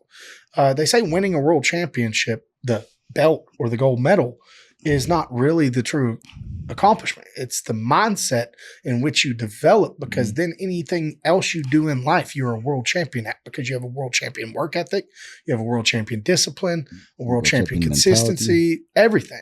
Everything. You're a world champion. Yeah. Yeah. And so like, that's the beauty of like, we were talking about it before the podcast, like of the people that come in with wrestling. Okay. It's not necessarily the skill as much as the mindset. Yep. Like you do it at a young age. And so it kind of makes you into a warrior, kind of like a Spartan mentality. Yeah. Like throw your ass to the wolves and only the strongest will survive. Mm-hmm. Well, like in this day and age, people don't want to have a strong mentality. They want something quickly. They want results fast. And they don't want to fucking have to do something consistently. Mm-hmm. Like one of the sad statistics is like 99% of people that win the lottery go bankrupt. Yeah, I know. It's because they were poor before. Mm-hmm. They get all this money. They don't pay the fucking taxes. Then they end up fucking spending all this money on buying a mansion, car, all this, quit their job, flip the birds. Fuck you, I'm out of here. And then the next year, the taxes hit. Yeah. They got nothing. They can't pay them. Okay. So it's like, it's not people want this, I'm going to do something once and I'm never going to have to do it again. Like the wealthiest in the world have to work.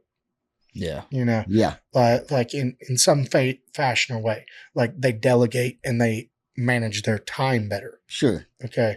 Because that's truly what is the wealth, is your time. Yeah. Yeah.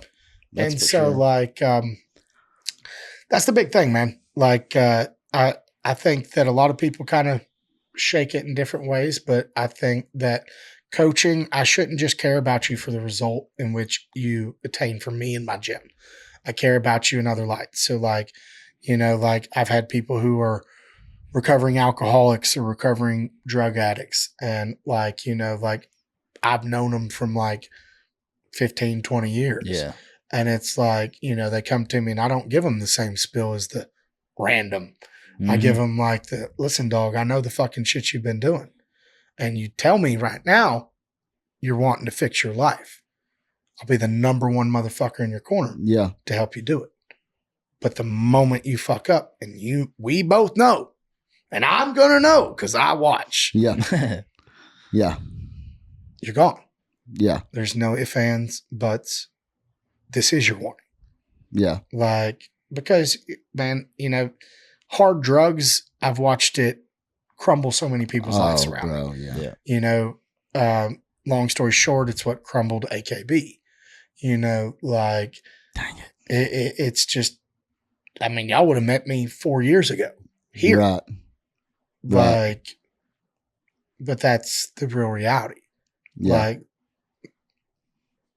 it's the way life shakes up. Yeah. But, I'm very grateful in that light because, like we talked about earlier, a lot of people in parenting, because they went through a hard life, they don't want their kid to go through it. So they give them everything, but that actually then turns their kid to like a spoiled brat. Right. Well, like you've got to face those adversities. You've got to face those hardships. And every adversity, hardship I've faced in my life in the first 30 years has built me into the man I am. Absolutely. And like, I'm very excited to kind of like move forward. I think, in the mind frame I am, I think within the next year I get my opportunity in either Dana White Contender Series, UFC. If I don't get it right off the rip, I'll get back active regionally, have a couple fights, and then I'll get it. And I really think I have the talent to compete in the UFC competitively. Then as far as like coaching, you're going to continue to see our athletes further and further have success, and different people go on and accomplish their own different routes. Mm-hmm. And then even at that, like with All or Nothing, man, like I said, I really would love to fully have a plan where it's beneficial to all. Mm-hmm. I don't want I feel like the sky's the limit with it too, bro. I don't want anyone coming feeling like, I'm being an asshole, price gouging them for them to come spectate. Right. I don't want a business feeling like they were undermarketed or underutilized. Right. Yeah. I don't want, a fighter feeling like, like I set him up for failure, because that's not the truth. Yeah. Like a fight's 50-50, dog. Anyone could win on any given night. Yep. So every fighter you got said that to us. Like, and that's the real reality. Like, it's the game we play, and like I just want everyone to kind of enjoy that experience. Yep. And then, like I said, man, there's just so many people in Chattanooga and even Tennessee in general. Yeah. Like where, like, because of that monopoly that had been ran for 10 years or more. Yeah. Like it just kind of like so many more people could have been in the UFC. Yeah. So many more people could have been in PFL, Bellator, and gotten these opportunities. But it was this man who wanted to squander so many. Yeah. So he can make $1 off. Yeah. And so, Billy, bro, I know you are probably one of the busiest dudes that I've ever met with everything that you have going on. So we appreciate you coming on and sitting down and talking to us, man. I've enjoyed it. Yep. Looking forward to, talking to you again and kind of being a part of your endeavor, honestly. I don't want to say riding your coattail, but I just want to be a part of it. I just want to be around it. You know what I'm saying? That's my philosophy on this, man. And you can ask my wife, you can ask my partners, you can ask anyone who's heard me speak, honestly. Like, I don't want people around that don't want to be around. And, there's a lot of people in a lot of different aspects in life. They're just trying to collect a check instead of chasing their passion. You could tell, like, we've sat here and rambled about random shit, and mainly because I couldn't stay on topic. But, that's the thing. It's like, y'all are good at what you do. You have passion for it. You truly want to gain that insight into like that person, why they're doing what they're doing. Yeah, bro. And that's my big thing. I only want people around that want to be around. Like the money's going to come. But like, if you don't want to fucking be there, like, bro, as I said, I don't beg anyone. Like, I can't tell you how crafty I've gotten in the time of being a business owner, just because motherfuckers want to act like their shit don't stink. Yeah. And want to start like, and don't really want to do their job. And it's like, all right, motherfucker, I'm gonna show you I can do your job twice as good. Yeah. Like I can now, not only am I going to do the 10 other jobs I'm doing, I'm going to do yours as well. And you're not going to make any money. And then you're going to watch how everybody's like, damn, these flyers look good. Yeah. Well, that's crazy. It's me and my wife who have been doing it all from our iPads at home. So like, or Peyton, her and doing her work on her computer at home, like, which I'm sure I've seen her cameras, her equipment's better than mine. Yeah. I've got my cell phone and my iPad. I've seen your equipment also, son. So, but but that's the thing, man. Like, I want people that want to be a part of it, and even for the fighters, like, I tell them when they first reach out to me, like, one, do you train at a good gym? Like not necessarily. Do you train? What gym do you train at? And I know from my knowledge whether it's a good gym or not. yeah. Like legible gym. Yeah. Like, hey, this guy's gonna book a fight and 2 weeks out pull. And this gym's either known for it or not. Yeah. Okay. And then even at that, like, if they don't train at a gym, I recommend gyms in their area instead of throwing them to the wolves like some of these matchmakers. And it's like I said, it's just I try to be as upfront, beneficial to all. I want people that want to be a part of it. And I want it to grow. Yeah. Like, like I said before, like, not to sound ungrateful about some of the sponsors, because they're, even if they had an unreal picture of what a sponsorship should provide, they still helped that event. They helped those fighters get that opportunity and us grow. Yeah. And so I'm very appreciative of anyone along the way. But as I've gotten older, I've gotten better discerned on like, hey, this person's just here to collect a check. Mm-hmm. Like, you're really going to have to hold their hand. You're going to have to beg them to get this shit done on a quality time, quality like interval, Right. Like, and I'm just not for that, man. Like, I'm not as I said before, even in coaching, and even I've had to get better with it with other, interactions. It's like, I'm always the kind of guy, like, where you fuck up, I'm calling you on it. And like, some people are like, damn, like, Easy, it's bro. like, but that's the thing. It's like, I believe that we can get better, but without calling light to the fault. Yeah. Then that's just blowing smoke up your ass. Mm-hmm. Yeah. Like if I made a flyer that looked like shit, I wouldn't want my wife to sit here and be like, I think it looks great. And then I'm sitting here posting it for the whole fucking world to see. Shit. And tell me, like, hey man, this is fucking retarded. I know.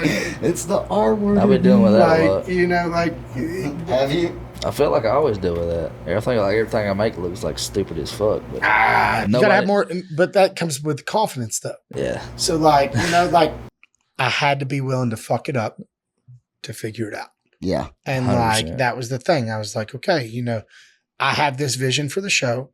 We're going to do this for the fighter. We're going to pay for the 2 nights for the hotel. We're going to do it without the local support. We're going to do it without the sponsorship. We will not falter what we're going to do. This is what we're going to do, whether we make money or lose money. Word will get out about what we do. Mm-hmm. And it will grow. I've said it from the beginning, and here we are. Yeah. We're going into our 10th event. It's going to be another banger, and then we're going into next year, and we're going to change the fucking game. Yeah, boy. Like, I'm telling you, like, when we get to these events next year, it's people, fighter, fan, anyone, and then that type of environment right there could draw people in that's never seen an MMA fight, honestly. Never. And like, a lot of people don't realize how intoxicating it truly is. Yeah. Like, they like, from the outside looking in, like, when you see 2 people fighting or hear 2 people, that's dumb. Yeah. The more you know it, just like grappling, the Yeah. more you know about it, the more it's watching art on display. It really is. So like, if somebody shitty and untrained, it's like watching 2 crackheads fight. Yeah. If somebody is really, really trained and dedicated to their art, then in that light, when they get out there and you watch 2 people who have truly dedicated to their craft, man, it's like watching 2 fucking Picassos go to work. Yeah. Like, it's that subliminal chess match. Yeah. Can I lead you where I need you without you ever seeing me do it? It's a lot more cerebral than you realize, I guess. Yeah. Well, and it's making those reads. That's what fight IQ is. Okay, like, the simplest way I can explain fight IQ is whether you make an intelligent reaction or an ignorant reaction. I make a read. Okay, so like, hey, like every time I throw this, he does this. Okay, and so then Fight IQ is making that read, knowing what I have to do to be able to hit you at that point, because you're going to give me that reaction. All right, and then I do it because anyone can see it, not everyone can capitalize. So when you truly hear of somebody having good fight IQ, it's their ability to adapt and overcome someone's offense and defense in a fight. I'm able to make these reads, whether you're making intelligent reactions or ignorant reactions, and then I'm able to put something on you and checkmate you. Yeah. So Adesanya does that pretty good. Adesanya, Alex Pereira, and that's the thing with fighting. Like I said earlier, man, like when you understand the anatomy of where I'm doing damage to different things, it doesn't take a lot. Like to knock you unconscious, it takes just me hitting you cleanly in the jaw in a variety of ways. Yeah. And with 7 to 12 pounds of pressure, the bigger you are, the more weight, stature you carry. So like just general law of physics, if I'm in shape, I should generate at least 2 times my body weight in force. So like at 275 pounds, you're talking about 300, what is that, 550 pounds in force at minimum that I could hit you with. So it doesn't take all that to knock you out. And so like it's, as Conor McGregor says, it's timing and placement over speed and power. Like, and you see that when, somebody has mastered the basics, footwork, angles, distance management, defensive mechanics, block and return. So that's what you get when you start watching the last 2 fights. A lot of the newer fighters might not have a full grasp on. They might stand straight right in front of each other. Just sit there and go, and that's why you see some of those fights end quickly. But when you see those last, and then even at that, man, you got to keep in mind, like, and this isn't to toot my own horn, but this is just to bring light to the reality. I'm doing this, and I'm matching some of these fights like this that are that competitive, and people are like, damn, I didn't realize these people could bang like that. Yeah. And these are people who are debut fighters. Yeah. 1 fight fighters. Yeah. 2 loss fighters. Yeah. Like 0-2. Yeah. Yeah. Like, and that's these matchups, they're very competitive, and they bang. And so it's like, and then if you watch it, if I had the roster that Dana White has, like the last 2 fights and the last one, bro, I'm telling you, it looks like a dance compared to. And that's not to say anything. Shout out Dana. Hey, come on, give me an opportunity. Yeah. I'm gonna beat somebody's ass. Yeah. Like, fuck it. Give me 6 weeks. Like, you've got Contender Series, you got the UFC, fuck it. You want people to fight. I've seen some of these bums at heavyweight. Like, the world needs big sexy. Let's make America sexy again. Sexy Swanson. Red trying to steal my fucking slogan. All right, I've had Make America Sexy Again since Trump's first time in office. Okay, leave it alone, girl. You can't steal my shit. Yeah. But like that's It's gonna be a short.